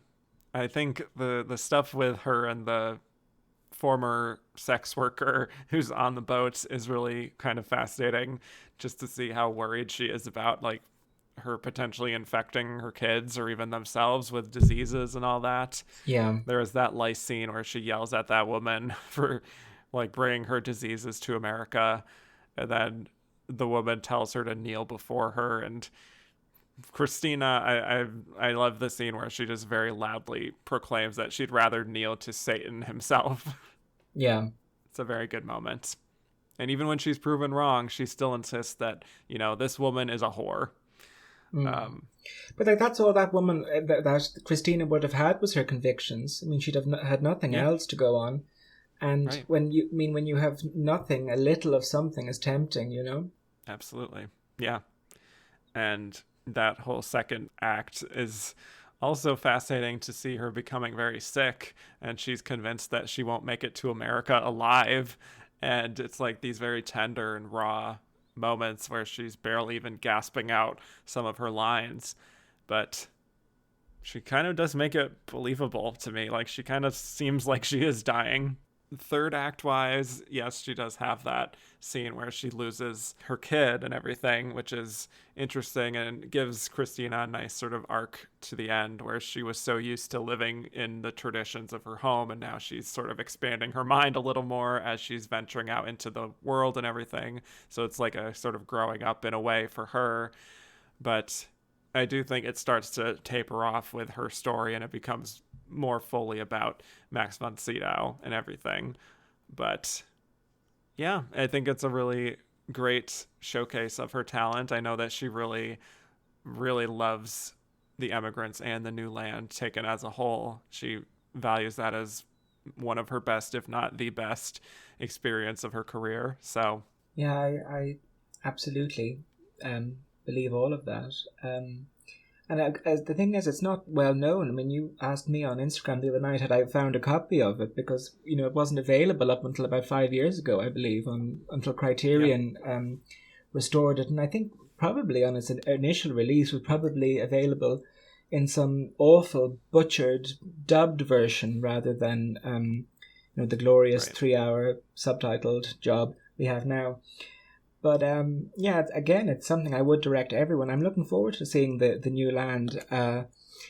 It's that interesting thing of when somebody is nominated for a first part, like when Ian McKellen was nominated for the first Lord of the Rings, or are you always kind of consciously thinking of, because you don't really think of it as a sequel as such, more the second part of something. It's like Jean de Florette and Manon des Sources, you are always aware that this was shot concurrently. This, and apparently in the sequel, it follows right through to the end of her life. You do see the full arc of the woman, and yet voters were only citing Miss Ullmann for the emigrants in the category. Yeah. I think it's impossible to not have the New Land factor into her nomination here, but The Emigrants is the one that was technically eligible to be in the acting categories this year, so there you go. And I'm glad that we get to talk about her again in a few weeks with Face to Face. All right, our big winner here is Liza Minnelli in Cabaret. I feel like this is one where, it's one of the more iconic Best Actress winners for many reasons. First, just the imagery of Liza as Sally Bowles, I think, is just so instantly recognizable. Also, the film really holds up well all these years later, I think. Plus, as the daughter of Judy Garland, she gets to accept an Oscar when they never gave one to her mother. There's a lot of factors going on here. But Liza Minnelli in 1972, she's hot off of her first Oscar nomination for The Sterile Cuckoo, and she only makes one other movie in between that and Cabaret, which is Tell Me That You Love Me, Junie Moon, which is not very well received.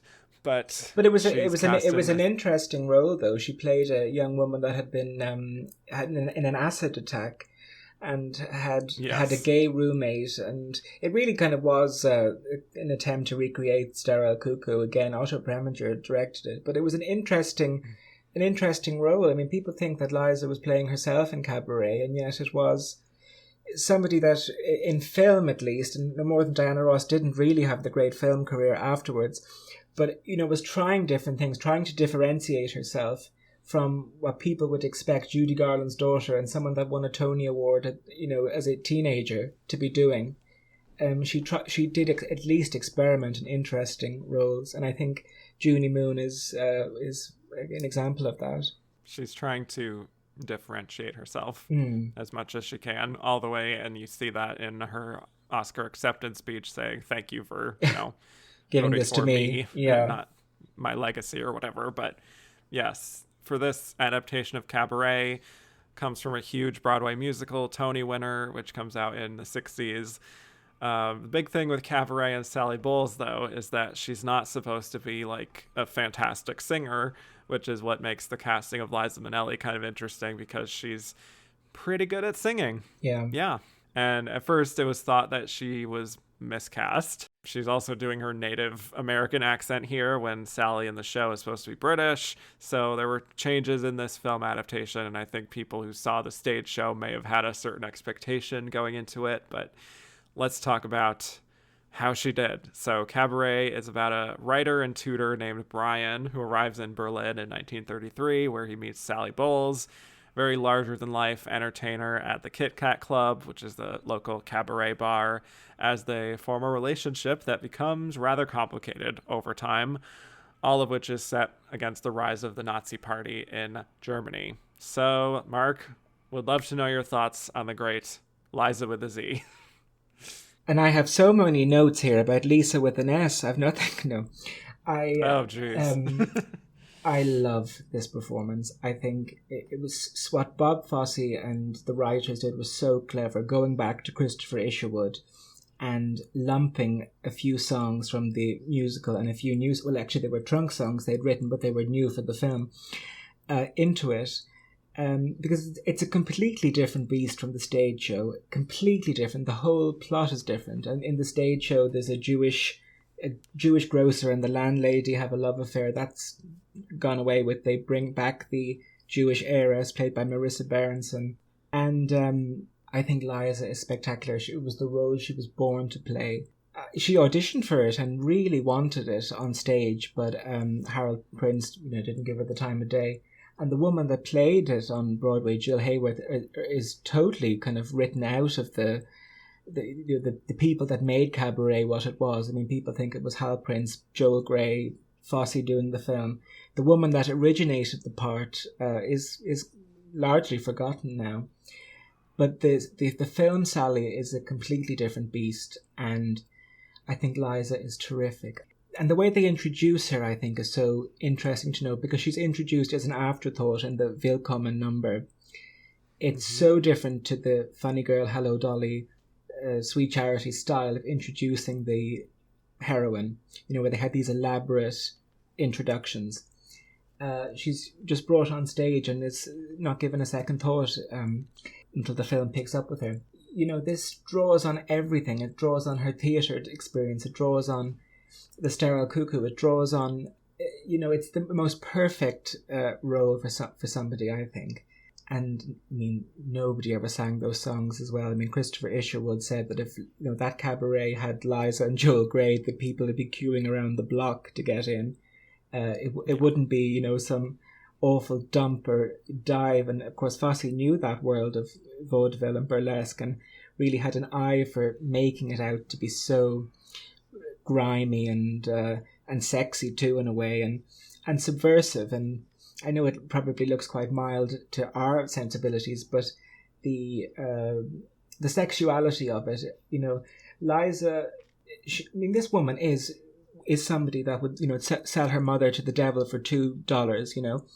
She's Sally Bowles is, and Liza doesn't just play her as a kooky woman or as a fantasist. She plays her as somebody that is fully aware that she's looking the other way with the Nazism and with everything.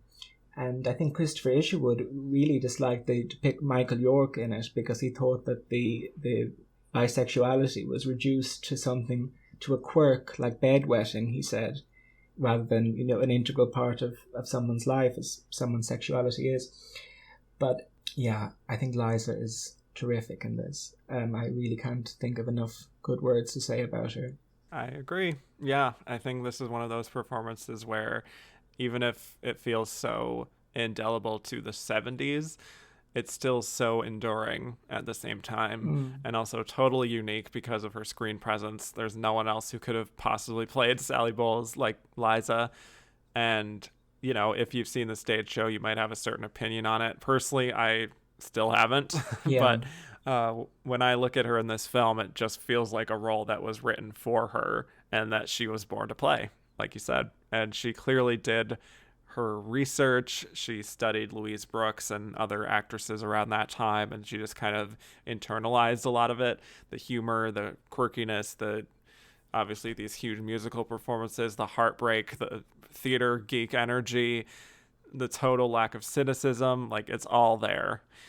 Is it this big, huge transformational role? Maybe not, but she's so believable as Sally that even if there's quite a bit of Liza in it, I also don't look at this character and say, here's what Liza Minnelli is doing. I look at it and say, this is Sally Bowles. I agree, and I think people look at it the wrong way, though. They say, oh, Liza's playing herself. But she may have used Sally Bowles as her image since, but at the time it was a bit of a departure. I mean, people they knew she was talented, and certainly, unlike a lot of these Nepo babies now, she absolutely would have had the talent regardless of who her parents were. But, this performance, I think, really, that she had this in her would have been, I'm not saying it would have been a huge shock to people, but it's certainly, there was nothing inevitable about it, And even the numbers, when you look at say rehearsal footage of her singing Maybe This Time, or the title song, and the look isn't finalized yet, and the costumes and the makeup isn't finalized. It's reminiscent of all those tests for The Man That Got Away for Judy. When Cukor famously, didn't shoot it in CinemaScope and shot it in a different dress or whatever that, people know of. And she's so like Judy in this, There's moments in the beginning where it absolutely, you could close your eyes and it's Judy. Those early scenes in the beer gardens with Michael York when they're getting to know each other. I mean, that's absolutely Esther Blodgett or, any of Judy's characters coming out to roost, I think. Yeah, definitely. She's just instantly captivating for me, right from the first scene that does focus on her, meeting Brian at the door, saying like divine decadence and blowing smoke. Like you just immediately get the sense of who this woman is, seeing that very fabulous lifestyle that she leads, but also hiding some of the vulnerability and the loneliness that she feels of not yet achieving her dreams. The thing is, you have to see her as like a loser or as somebody that you still root for, despite that you don't blame them for it, that you don't, that you aren't annoyed by. You are on their side, and I think that's what Liza succeeds in spades. Yeah, I think so. Similar to Sterile Cuckoo in that regard. Yeah. Which is what we talked about in that episode, is how much that performance feels like it's setting up her role here so much in a much better film in this case. And once again, she has such a unique screen presence, and the frenetic energy she has is so all over the place, but she's also fully in control and she fully understands this character. And you can contrast that very easily in this same category with Maggie Smith in terms of another larger than life performance. But I think Liza just lives and breathes this character. This isn't an affect. and despite Katharine Hepburn's contributions to the script, had the same two people, Hugh Wheeler and Jay Allen, worked on the scripts of both Travels with My Aunt and Cabaret. But yeah, and of course Fosse's contribution to the performance cannot be underestimated either. If it had been somebody else directing it, it would have been a completely different thing entirely. Oh, yeah. And, I mean, you could list all of the musical performances, obviously, and have enough to give her the Oscar, but then she also has the dramatic sequences. I did just want to highlight some of those musical performances, though, like Mein Herr, which her acrobatics with the chair alone are impressive, but the vocal performance, the high energy, it's just electric. And I feel like as an audience, you're like, wow, okay, this is someone who is way too talented to be performing at this club, essentially. But also you understand why she is kind of feeling stuck there at the same time. It's such a beautiful showcase of her talent. What else? I mean, obviously maybe This Time is incredible as well. The power in her vocals there. It's obviously so reminiscent of The Man That Got Away. And I just get chills every time she reaches the climax of that song, and she's just so fully in control there. No, I believe that too, and I think as you say, the dramatic scenes are so good too. I mean, the scene at the end where she and Brian are supposedly making love, and it's what clearly is a very homosexual man and Michael York, and Liza together. The capriciousness that she brings to it, and the kind of the fact that it is all a ruse and it's all a joke. It's not, she just conveys that so beautifully, and it really was the perfect storm of every element came together to work for her. Yeah, and even the sort of start of their relationship, I love the scene where they're rushing over when the train comes from above them, and she's just like screaming while the train is going over them, just so uninhibited.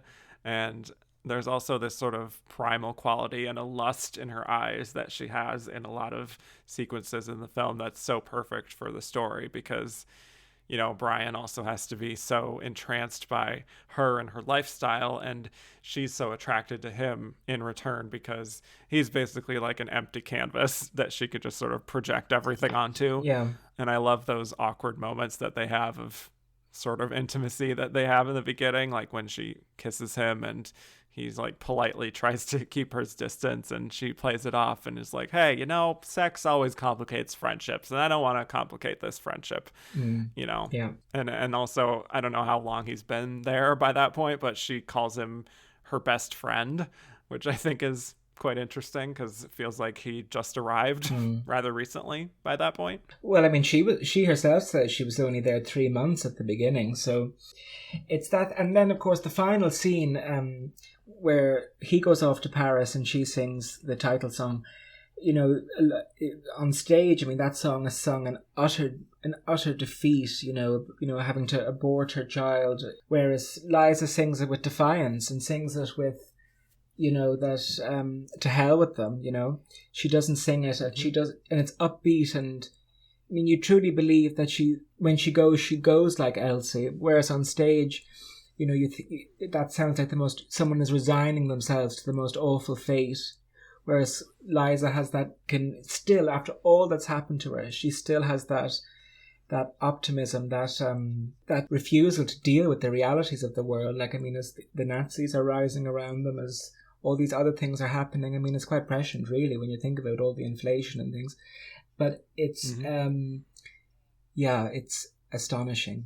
That whole final sequence, I think, it's so beautiful, and the breakup scene that they have is so heart-wrenching because she knows it's for the best if they just go their separate ways. She knows that they would just end up resenting each other, and even though she still loves him, she can already see where it's going, and it would hurt too much. I love when he asks like why she went through the abortion, and she has to think about it a little bit, and she just plays it off, and she's like, one of my whims, kind of like as this deflection. She even tells him to just hit her at a certain point. So it goes to some dark places, but yeah, by the end, when she is singing Cabaret, to kind of extrapolate beyond the performance, I think is what makes Liza kind of a gay icon in her own way, is that final reckoning moment is just like, I will survive, basically, in the end. I'm not going to just resign and accept my fate. I will just carry on, even though I know that I've been through a lot of shit. I know that I have this. I know I have my talent. And even if it's all I have, whatever. Life is a cabaret. I'm going to have fun. Yeah, that's completely true. And unlike the myth of Billie Holiday that grew up around Lady Sings the Blues at the time as this kind of forlorn junkie that was knocked around, I mean, we think of Sally Bowles now as this. We think of her as Liza. We don't think of her as the Christopher Isherwood character or the woman she was based on, who was, completely different. I mean, Liza is completely melded in that character. I mean, that's who she became. I mean, Liza did, even though in her nightclub act later on, she used to sing, "When I go, I'm not going like Elsie." But it's what comes from too much pills and liquor. Indeed. She must have been thinking of Judy when she sang those lines about Elsie and too much pills and liquor.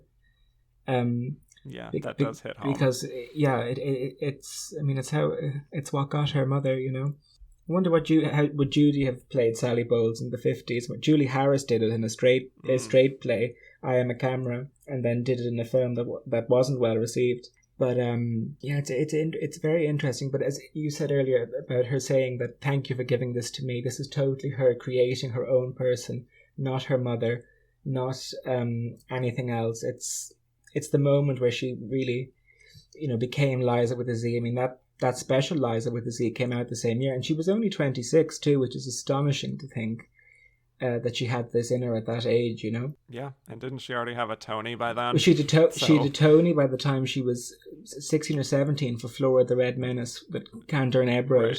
Right. They really were her guardian angels, because they worked with her, and of course later did New York, which again was a bit like Diana Ross's film Mahogany. It was just a noble failure, and again probably does contain some of Liza's reasonable film work. Certainly shows her acting ability, but of course wasn't widely seen, and probably does need a lot of work done to it. But it's interesting that somebody, like so many Best Actress winners, she has this iconic win, and then where do you go from here? And, that's... it's been 50 years and, I mean, she's never gotten to that. I mean, there's been interesting work and there's been interesting things, don't get me wrong. But, it's peaking at 26 isn't something I'd particularly like, But what a peak it was at the same time. But that's the thing. I mean, if she had been, knocked down by a bus the next year, I mean, she would still be a legend now, Yeah, and right, getting an Oscar and an Emmy in the same year. And she got having a Tony. Yeah, she got another Tony for Star of the Decade shortly after. She did it very quickly. It's funny that she only has an honorary Grammy. That is. But I couldn't believe that Diana Ross hasn't any Grammys. I thought that was shocking. She's been nominated, but never has won. I believe there was a possibility that she could have gotten one, this year or last year, or another recent year, but they gave it to someone else, like Michael Bublé or something. The Grammys are a whole other conversation. They are a joke mostly. So anyway, I mean, Liza Minnelli in Cabaret is just one of the all-timers. I can't say enough about it. But I think now we can move on to why we think she won this Oscar. So Liza with a Z, as you mentioned, aired in September of 1972. Cabaret came out in March. So Liza with a Z also had a big Cabaret medley, and she was on the cover of magazines like Time. She got these huge raves. She had this very powerful built-in narrative. But there was a big campaign for Diana Ross. A lot of ads were put out on her behalf. Which we wouldn't think twice of now, the campaign that was put up for Diana Ross, and it probably is what skewered her chances in the end, because, it's a bit like they often used to say when Sigourney Weaver was up for Gorillas in the Mist, you couldn't open a mailbox in Los Angeles without seeing a picture of Sigourney Weaver cradling a gorilla. So I can't imagine you didn't open the paper in 1973 without seeing a picture of Diana Ross with gardenias in her hair. This is true. Yeah.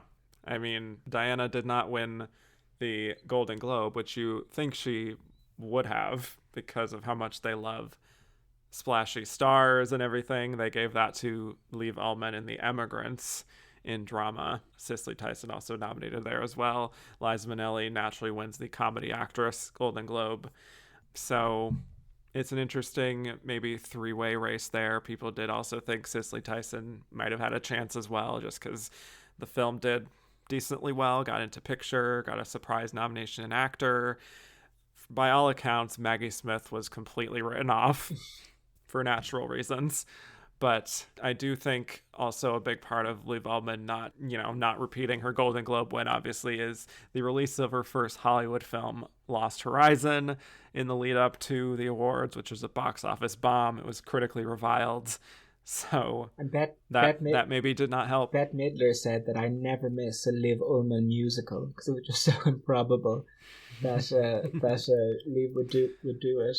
But all of her Hollywood films flopped. I mean, she did 40 Carats, she did things like that, and she kind of went back to Norway with her tail between her legs, I think. Yeah, pretty much.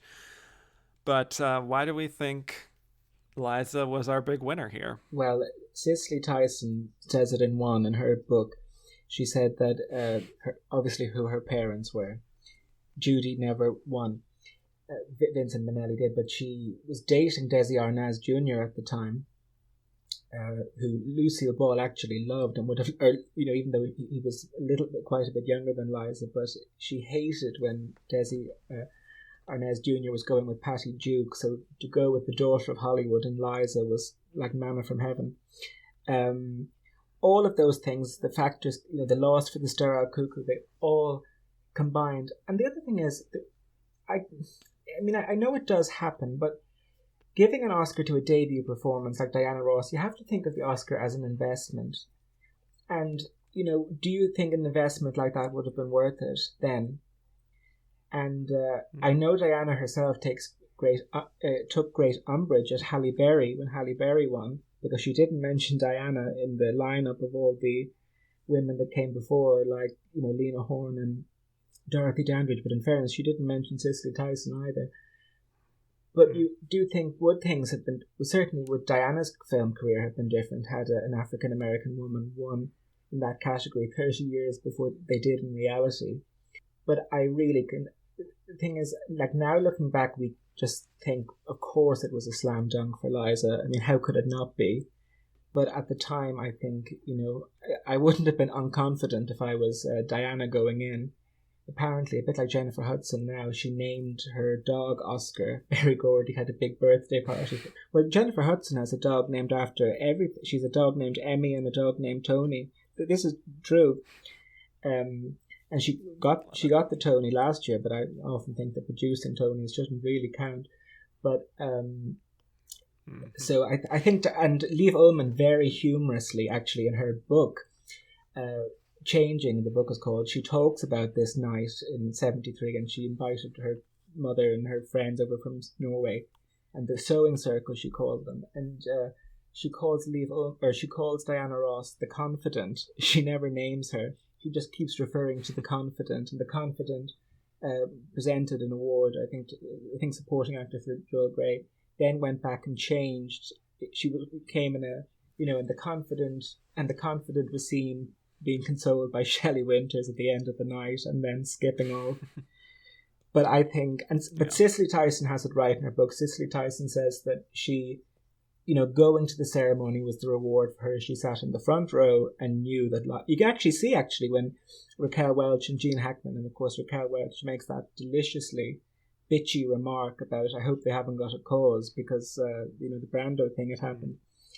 But you can see Cicely Tyson say to her date that it's Liza Minnelli before Liza's name is called. So, I think it certainly is Liza's by a country mile. I don't really think Liv Ullmann, I'd ever, want to live in a universe where she did win for that. Now, as good a performance as it is, but I do think it's more of a breakthrough, and not a career nod, but a goodwill nod, let's call it.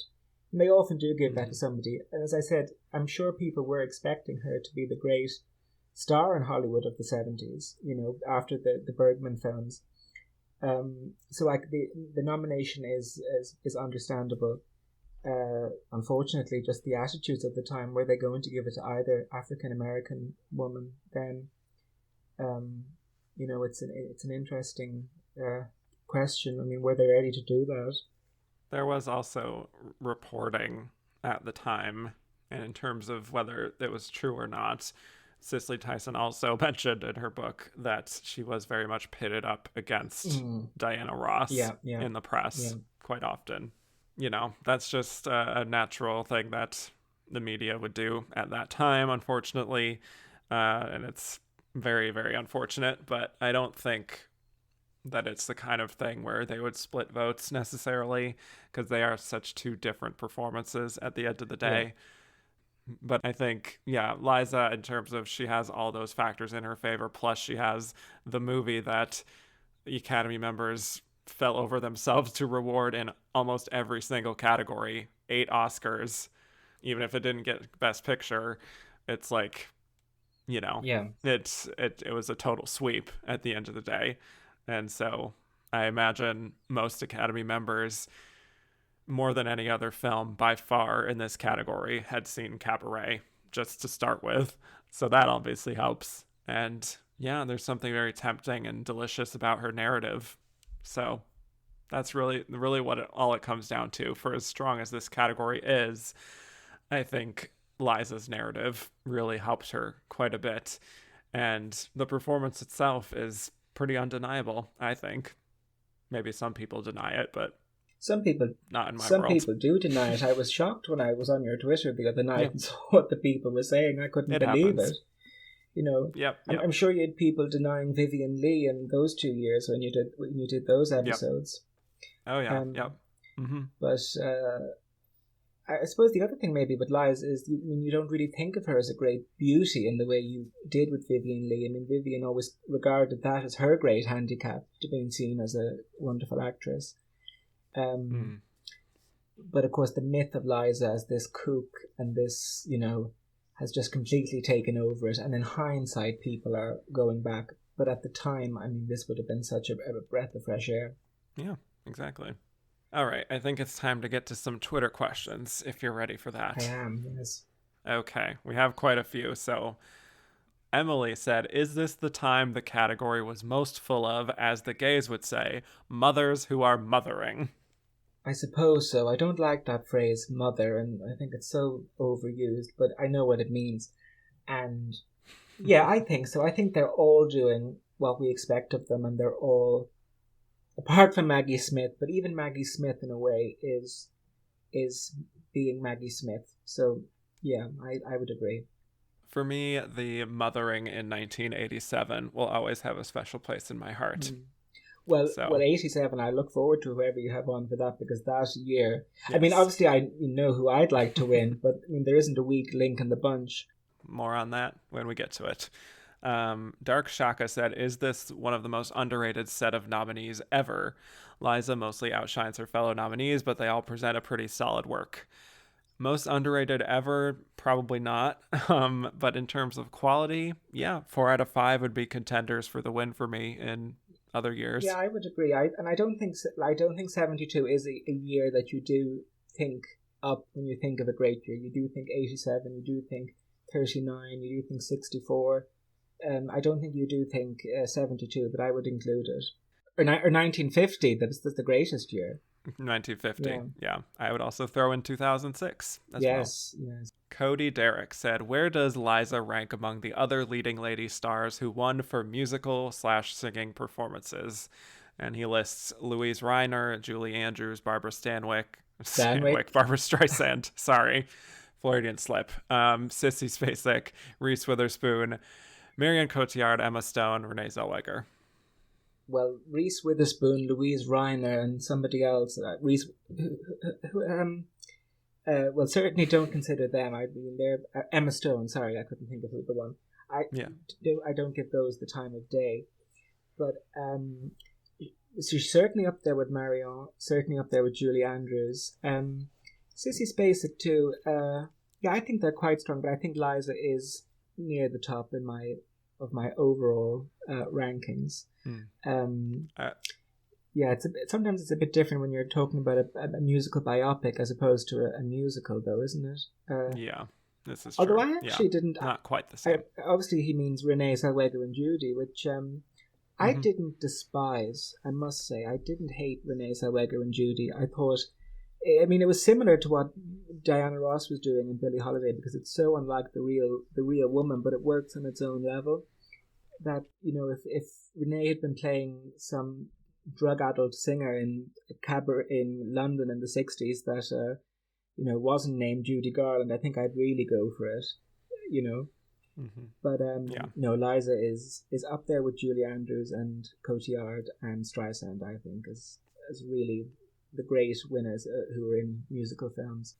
Yeah, Liza would be second for me, behind Barbara. Yeah. Personally. Yeah. And then Marianne probably third. Jeffrey Kerr said, these 3 actresses played Sally Bowles in the most recent Broadway revival of Cabaret: Michelle Williams, Emma Stone, and Sienna Miller. If you could see any of them star in a new film adaptation, who would be your choice? Well, not Sienna Miller anyway, but I was going to say.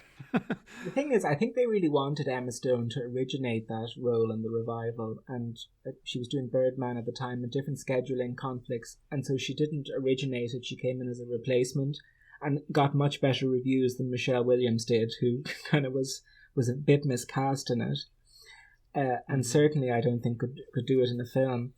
I probably would go with Emma Stone as a you know, just out of a process of elimination. Even though I'm not really gone on Emma Stone at the best of times. I liked her in The Favourite, actually. I thought she was the best of the 3 women in that. But that's my favorite of her performances. Yeah, I know. I feel like I've seen what Michelle Williams could do with a role like this, like with The Fabelmans or Fosse Verdon. Like I get it. So just for the novelty, I might say Emma Stone. I think think that would be interesting. The great actress that should have played Sally in that revival, and obviously when I say who it is, you'll know right away why they didn't do it. But Lindsay Lohan, I think she would have been a marvelous Sally on Broadway. Well, that would be a fascinating interpretation because she is this harebrained, you know, British woman in her early 20s on stage. She's not the drag queen-esque Liza in the stage show. James said, would Liza still have been such an obvious frontrunner if Judy had won in 1954? I think yeah, yes. I think so too. Yeah, absolutely. I mean, if they didn't give it to her for Stara Cuckoo after Judy had just died, I don't think Right. I don't think it. I mean, I don't know. It might, but I really don't kind of see the. I mean, Michael Douglas won and Kirk never did. James also said, if you could give Judy the Oscar, but it meant taking it away from Liza, would you? If I could give it to somebody else of the four? No, if you could give it to Judy Garland. Oh, like in general, like rewrite history and Judy, would you give it to Judy or Liza? Gosh, that's a very interesting question. No, I think I'd keep it with Liza winning it as in real life. I mean, the loss for A Star Is Born is heartbreaking. I mean, as I said at the beginning, she loses to Grace Kelly, who puts on a cardigan and a pair of glasses. It's preposterous. But I think that added to the myth of her in a way that she wouldn't have been there if she'd won it, whereas Liza winning it and winning it so young is completely removed from that. But it's an interesting question, but it's far too subjunctive for me to answer. I don't know how you would feel. I would give it to Judy. Yeah. Just for history's sake. I think I would prefer that Judy Garland has an Oscar and Liza's life will be fine. Well, she still if she doesn't have an Oscar. She had that Munchkin juvenile one that went missing. And yes. So, I don't know. This is true. Yeah. Jamie said, if this had been Liza's first nomination, do you think she'd be on more even footing with her fellow nominees, enough for someone else to take the win? I don't know. I think it might be a little closer, but I think Liza would have won regardless if this was her first. I agree. Because Liza had been around for 10 years up until this point. I mean, it wasn't, and of course, with her pedigree, it wasn't a complete leap into the world of film like Diana Ross was. She had her toe in the water from basically from the cradle. I mean, she was the baby at the end of one of them in the good old summertime. So no, I don't think so. I think she would have won come hell or high water, frankly. Sammy Flower said, who are some British actresses you could have seen devour the role of Sally Bowles if they had kept the character British from the musical? Well, Judi Dench was the original one in London in the 60s.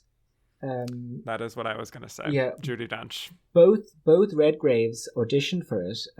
Lynn got further than Vanessa did, and of course Natasha Richardson played it beautifully on stage in the 90s. I don't know. I was thinking maybe Diana Rigg, but I think she's too strong and forceful a personality to do it. Or I don't know, Eileen Atkins maybe? I mean, I don't know. I can't really think of... And certainly I don't think Eileen Atkins is much of a singer, which Sally Bowles isn't. I presume we're talking about actresses that would have been around then, so that's what I'm thinking of. I certainly can't imagine Maggie Smith doing it. That would be a choice. Yeah. Callum Reed said, will another film with 8+ Oscars still lose Best Picture? I think it could, actually. I mean, Gravity won 7 awards, and it still lost. La La Land got 6. Yeah, so, how many did All Quiet on the Western Front? That one 5, 4 or 5, didn't it? 4. 4. I think it's very possible. And I often wondered, though, I mean, did they do it the right way? Should Coppola have won, or should Godfather have won director and Cabaret Picture, or did they do it the right way with Fosse winning director? They probably did. I think they did it the right way, personally. I think the producer, I was reading Cy Feuer, I was reading his biography earlier, and he was saying how, after 8 wins, he really thought that they had the top award in the bag. So it must have been heartbreaking, but at least that's tough. At least Faye Dunaway and Warren Beatty were presenting that year. Fair enough. Christoph said, would Diana Ross have had a more substantial film career if she wins? Are there any parts in the last 50 years that you would have loved to see her play?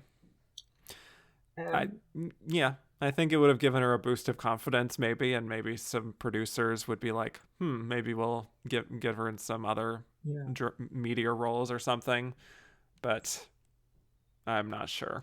I'm not sure either, really. I think, as I said earlier, I know she wanted to play in the Josephine Baker story, but when I think of you think of, say, the other performances that African American women were nominated for. Could you imagine Diana Ross in any of those? I mean, I don't want to limit them just to those, but obviously that's where your mind does go. For other roles I'd like to have seen her play, I do think she would have done really well as Shug Avery in The Color Purple. Yes, that would have been some wonderful casting. Yeah. And I doubt she would have, like Margaret Avery did, and wrote those awful ads. Do you remember about being God's special daughter, and that to vote for her? But the thing is, Diana is a star. Would she do that supporting role? I mean, Jennifer Hudson played that role in the Broadway revival, and the second she didn't get a Tony nomination, she walked. Which I just think is terribly unprofessional. But and people weren't, too pleased with that either at the time. But but that would be a great one for her to do. Yeah. David Pusak said, "What's your favorite Diana Ross song, including covers and songs she did while with the Supremes?" My favorite would be "You Keep Me Hanging On." I do like "Home" from The Wiz at the end. I think that's I do like that song, and she does sing it beautifully. I mean, it's like what Anne Hathaway did in Les Mis, just one shot of her singing it in such an awful movie. But I do quite like that. Christopher Perkins said, "Who wins the Oscar for most iconic eyelashes? Liza with a Z or Miss Ross the Boss?" Oh, Liza with a Z, I think. I mean, especially with this film, those thick eyelashes. Seth Austin Stoll said, "Is Liza Minnelli and Diana Ross never getting another nomination, and limited subsequent film careers more of a comment on Hollywood's not knowing what to do with multi-threat star talents, or Liza and Diana's subsequent choices and priorities, or both?"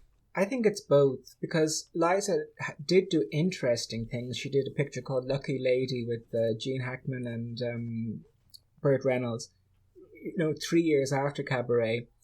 And it was, again, completely butchered in the edit. The ending was changed to a silly ending where they were all reunited rather than the tragic ending. The same with New York, New York. And even, like, say she did a film called Stepping Out, where she plays a dance studio owner and, with a bunch of alcoholics and a bunch of, people that are in a community. And so she has done interesting things, but obviously nothing that merited another nomination. But I think it's both those factors. I can't really speak for Miss Ross, but for Liza, I think Hollywood didn't know what to do with them, and she only succeeded in things like, say, Arthur with Dudley Moore in a supporting role later on, which didn't really demand that much of her talent, being such a triple threat. She was, the funny girlfriend on his arm, rather than a role that would, like Sally Bowles, that would completely draw on all that she had to offer. But I can't personally speak for Diana Ross. You probably know more than me. I mean, I was just going to say Hollywood has a race problem, and they don't always know what to do with black actresses, even once you get nominated for Oscars. Absolutely, so I would not count that out either. Dustin Van said, "The Academy approaches Liza Minnelli and Diana Ross to open the show with a rousing musical number. What song do they duet, and who gets to belt the final note? Or do they share?" So this is a hypothetical. I think they should sing "There's No Business Like Show Business." That's quite a good choice, actually. What should they sing? No, I think I'd go with that too. Okay. And obviously they share the final note. Yes. I could just hear Liza's warbling of that song so clearly in my head. I think she did do a tribute a few years later when Irving Berlin died. Liza opened the show and sang a number of his standards. I can't remember now, but that is a pretty nice. I can't think of one that'd be fitting for those two. Two different styles. I think at the actual ceremony, they'd Angela Lansbury coming out and singing a song about the making a movie. One of those kind of cutesy numbers they did in those days. Cinema Sex Kitten said, "Which Diana Ross song would you want to see Liza Minnelli cover?" I don't know. Did she ever cover Home? She probably did. She never sang Over the Rainbow, obviously, because of being her mother's song. Well, I don't know. I'm coming out just for the camp I'm coming out is exactly what I was going to say. Yeah. I think that's perfect for her. Yeah. All right. Ayrton O'Brien said, Maggie Smith's nomination. How did this happen? Fair question. Well, as you said earlier, Afterglow. Afterglow. Yeah. Afterglow, and just probably the kind of belief that they, had to give it. They had to just consider it, and then who else do we give it to? I mean, I know there are some other women in the race that year, but sometimes the afterglow factor is so strong that they, the nominations come around and they've been on the other lists, so they're on the Academy's one, and it's unfortunate, but I think it happens quite a lot. Fritz and Maury Ritchie both want us to make a verdict on whether we think Cicely Tyson is supporting in Sounder. No, which we talked about earlier. She's not. I know I began by saying it, but no, she is the leading lady star. And Maury Ritchie also said, who would replace Cicely in lead actress if she was in supporting? Well, I know Joanne Woodward had her supporters for Man on the Moon, Marigolds, whatever that was called, Effective Gamma Rays, some bizarre thing that Paul Newman directed, but I think they were still smarting over a few years earlier when they didn't nominate Paul Newman as a director for Rachel, and she, rather ungenerously badmouthed them, so I can see why they wouldn't nominate her the next year when she was in that Summer Dream, what's it called, Winter Dreams? Summer Wishes, Winter Dreams. That Paul Newman didn't direct, they'd no problem accepting her back into the fold. But I think it was a little bit premature in 72. I know some people say Barbara in What's Up, Doc, but I've always found that terribly overrated. And I can't think. Wow. I can't think. Okay. I know Goldie Hawn and Butterflies Are Free. There's a few other ones, but I suppose Joanne Woodward would be kind of sixth, waiting to come into the. That was my guess. Yeah. But I'd agree for similar reasons that they would omit her for weird sort of relationship going on there with Paul Newman and everything. So Juan Carlos Ojano said this was the first time that there were 2 black nominees in Best Actress. The second time was in 2020. What are some other years when either you think it could have realistically happened to, or you personally wish it happened to? Well, I think just this last year with Viola and Danielle Deadweiler.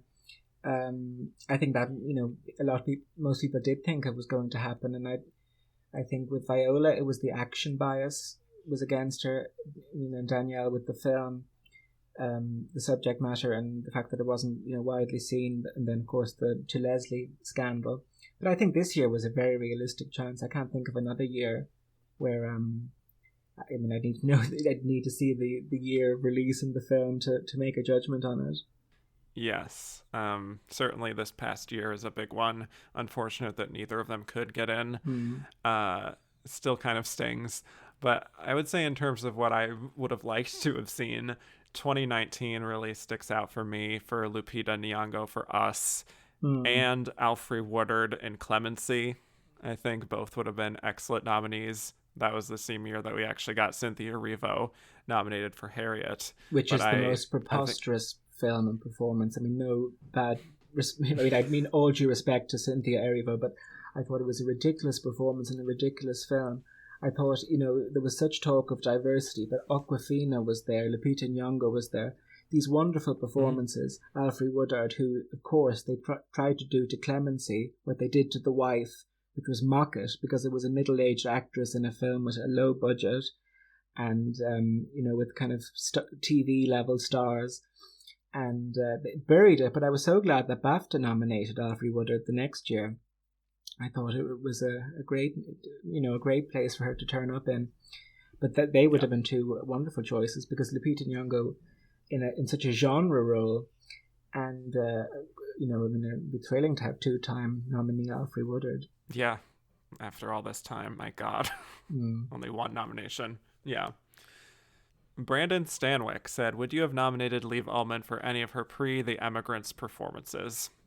I watched Persona recently, and I don't think I'd have included her, maybe for that. What about you? I think she's, I mentioned earlier, very striking in The Passion of Anna. Yeah. She has an excellent like close-up monologue there that's like very good. Certainly would take her over multiple performances that actually were nominated in 1970, but yeah, all right. Fritz said, should anyone else of the emigrants have been nominated? Max von Sydow. Absolutely. I agree with you. Yeah, 100%. From what you said earlier. Yeah. Surprised he couldn't materialize there, especially because the film's nominated for Best Picture too. Let's see. Gio said, in my opinion, Liv Ullmann is one of the most talented actresses of all time. Which of her 2 nominations do you think she could have been closer to winning? I don't want to speak to whether she was closer for this or Face to Face until I get to 1976, but if you have a take, feel free. I don't really, except that, Faye Dunaway famously said, I didn't think that had happened quite yet when her name was called. So read into that what you may. But I don't think anyone would ever consider Face to Face the preeminent Bergman collaboration if you were to ask. So, it's interesting that those 2 films were her nominations. I don't think if you asked a person on the street what she was nominated, if they knew who Liv Ullmann was, I don't think they're the 2 films that your mind would go to immediately. Probably not. Yeah. Marcel said, swapping time, cast each nominated role with a different actor of the lineup. Well, Maggie Smith as Billie Holiday, and wow, we're starting off strong. My God. Well, I'd be interested to see what Cicely would have made of Billie Holiday, if you said if she was considered in the 60s for it. I mean, I cannot imagine Diana and Sounder, as I said earlier. I can just imagine how hammy she'd be in the key moments that we talked about. But that's completely understandable as an unproven actress. I mean, I'm not saying anyone would be like that. It's not a slight on her. I can't imagine Maggie in Cabaret, and maybe to modern Liza Minnelli in Travels with My Aunt, but certainly not the 1972 version. Yeah, I would say, I guess by default, we have to swap Diana Ross and Cicely Tyson. Just, that's how it is. I guess Liv Ullmann in Cabaret would be fascinating. Actually, that would be fascinating. That's very interesting. Yeah. I often think on stage, a woman should play the MC. I think that would be very interesting. If you had somebody like Ute Lemper or one of those great German cabaret artists to play a female MC, I think that would be quite an interesting direction to take it in. But yeah, Liv Ullmann Sally is enticing too. Yeah. Liza Minnelli, as you said, at a different stage of her career in Travels with My Aunt. And Maggie Smith and the Emigrants by process of elimination. Sure. Lila said, cast the 5 nominated actresses in possible remakes of the most famous 30s and 40s screwball comedies. Well, I must tell you, screwball comedies is my least liked genre in film. Just a notch above swinging pictures from the 60s, the British swinging pictures like Darling and Georgie Girl. But let's see. I think Maggie Smith, obviously you think Maggie Smith in a Hepburn role in Philadelphia Story maybe, or I don't know, Bringing Up Baby maybe. I mean, when Bringing Up Baby was essentially remade with Barbra Streisand and What's Up Doc the same year, it does put it into perspective. I can't really imagine Liv Ullmann, making my side split in a screwball comedy. I don't know about you. I have one for her that I think she could do. Which one? Which is Ninochka. Well, in the Greta Garbo part. Yeah, I can see that. Yeah. I don't know. I don't know whether I consider that a screwball comedy though, Ninochka, but yeah, I suppose I would. Yeah. Sort of. Yeah. Well, they have remade that a few times. They remade it as a musical with Fred Astaire called Silk Stockings in the 50s. Mm-hmm. But yeah, I could see that too. Leave as the KGB agent if they updated it somewhat, or Liv Ullmann and the Stasi. I think Diana Ross would have had a great flair for screwball comedy though, because apparently before she did Lady Sings the Blues, she did a takeoff of Chaplin and all those comedians, and convinced them that she could play both comedy and drama. So I think she'd be great in some of those films. Here's what I came up with for my picks. I have Liza Minnelli in Bringing Up Baby, just for fun. Yeah. like I said, Liv Ullmann and Ninotchka. Cicely Tyson in It Happened One Night. I don't know. That's quite a good one. Some kind of straight woman. It's kind of like reacting to the nonsense of a man. I could see her doing very well. Maggie Smith in Theodora Goes Wild. Let's see her go wild. And I say Diana Ross in The Lady Eve. Yeah, that's quite a good choice. I like that one too. Yeah. Fritz said, which of these parts could the queen of the 70s, Glenda Jackson, have played? I think The Emigrants, really. That's what jumps out straight away. I cannot see her as Sally Bowles, and I can't really see her in Travels with My Aunt either. And obviously I'm not going to suggest she played the other two roles. So I think The Emigrants. Probably not. Yeah. Well, I'm just going to say we've been talking a lot about Glenda Jackson's love of being in films with homoerotic themes. So I do think, in a way, she would fit in with Cabaret. But I sort of agree with... Well, absolutely. And it's treated... The homosexuality is treated much more honestly in Sunday Bloody Sunday than it is in Cabaret. Lila said, do you think Barbra Streisand had a chance to get nominated for What's Up, Doc? If so, who wouldn't be here then? I think a chance, yeah. Yes. Replacing probably the other comedy performance, Maggie Smith. But yeah, but I think Barbara only has no more than Maggie Smith. You'll be finishing up with Barbara next week with The Way We Were. Yeah, I know. It's appalling to think she has the same amount of acting nominations as Jonah Hill, isn't it? Yeah. Oh my God, what a thing to put out into the world. I know. And one of them was a half an Oscar with Hepburn, and the other one was shared with Paul Williams. So she really only has two halves of an Oscar. She doesn't have two. But yeah. Moving on from that, Kyle Crocodile said, why was the Academy not in the comedy mood for lead acting from recent winners for Goldie Hawn for Butterflies Are Free and Babs for What's Up, Doc?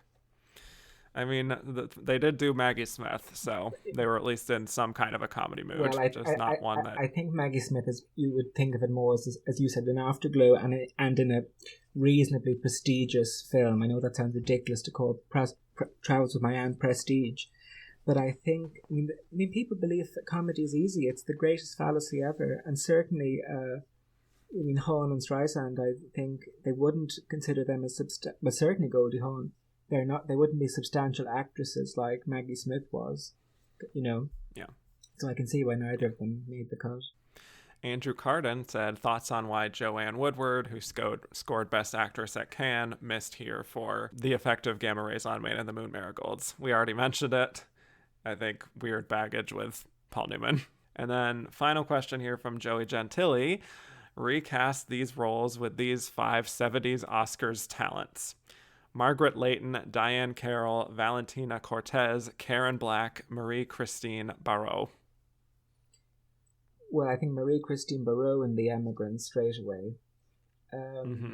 I said it earlier, I think Diane Carroll would have brought such a baggage to playing Billie Holiday. I mean, because she was known at the time as being like an accommodationist kind of an actress, because she was somebody that, white audiences felt comfortable with. So, I think for her to do Sounder would be a complete about-face. Valentina Cortese, I'm sure she could have done Travels with My Aunt as a sort of madcap Italian. And then I forget who the other two were. Karen Black in Cabaret, yeah. Perhaps. Oh, yes, I could see that. Yeah. Mm-hmm. Yeah. I don't think that anyone else should play Billie Holiday from that group necessarily. Margaret Leighton, Diane Carroll, Valentina Cortez, Karen Black, Marie-Christine Barrault. Yeah, probably not. All right, let's get to our final segment where we will give our verdict on who we think was the runner-up of this Best Actress race. Mark, who do you think it was? Diana Ross. I think it was Diana. There's no two ways about it. My personal thoughts out of the matter, it probably was Diana Ross. I agree. I do think it was Diana Ross. I think she had, a very showy performance, clearly dominates her film, even more so than probably, anyone else here, I would say, in terms of screen time and impact and all that sort of stuff. It's just Yeah, it's very flashy, actor-friendly performance, playing a real person. So there's a lot that was probably in her favor, but ultimately Liza Minnelli was just too impossible to like look past in this category. So maybe in a weaker year, Diana could have done it, but there you go. Yeah. And who would you have voted for from this lineup? I would have voted for Liza, but I was very impressed by Cicely Tyson. I know that's such a cop-out, but Liza I would have voted for. Yes, I'm also a Liza voter here. I think she completely transcends everything else that's in this lineup. For as much as I enjoy the naturalism of Cicely Tyson and Liv Ullmann, and for as much as I love the commitment of Diana Ross, I just think there's such a perfect synthesis what happened with Liza Minnelli as Sally Bowles that the Academy, for me, you're on a hot streak. Anyway, Mark, thank you so much for joining me. This was a real good time, so I really appreciate it. Well, thank you, Kevin, and it was a pleasure talking to you, and yeah, great fun. Yeah. Well, tell people where they could find more of you on the internet. Well, I'm Mr. Mark O'Donovan on Twitter and Instagram, and I have a Substack of that name as well, so that's where they can find me.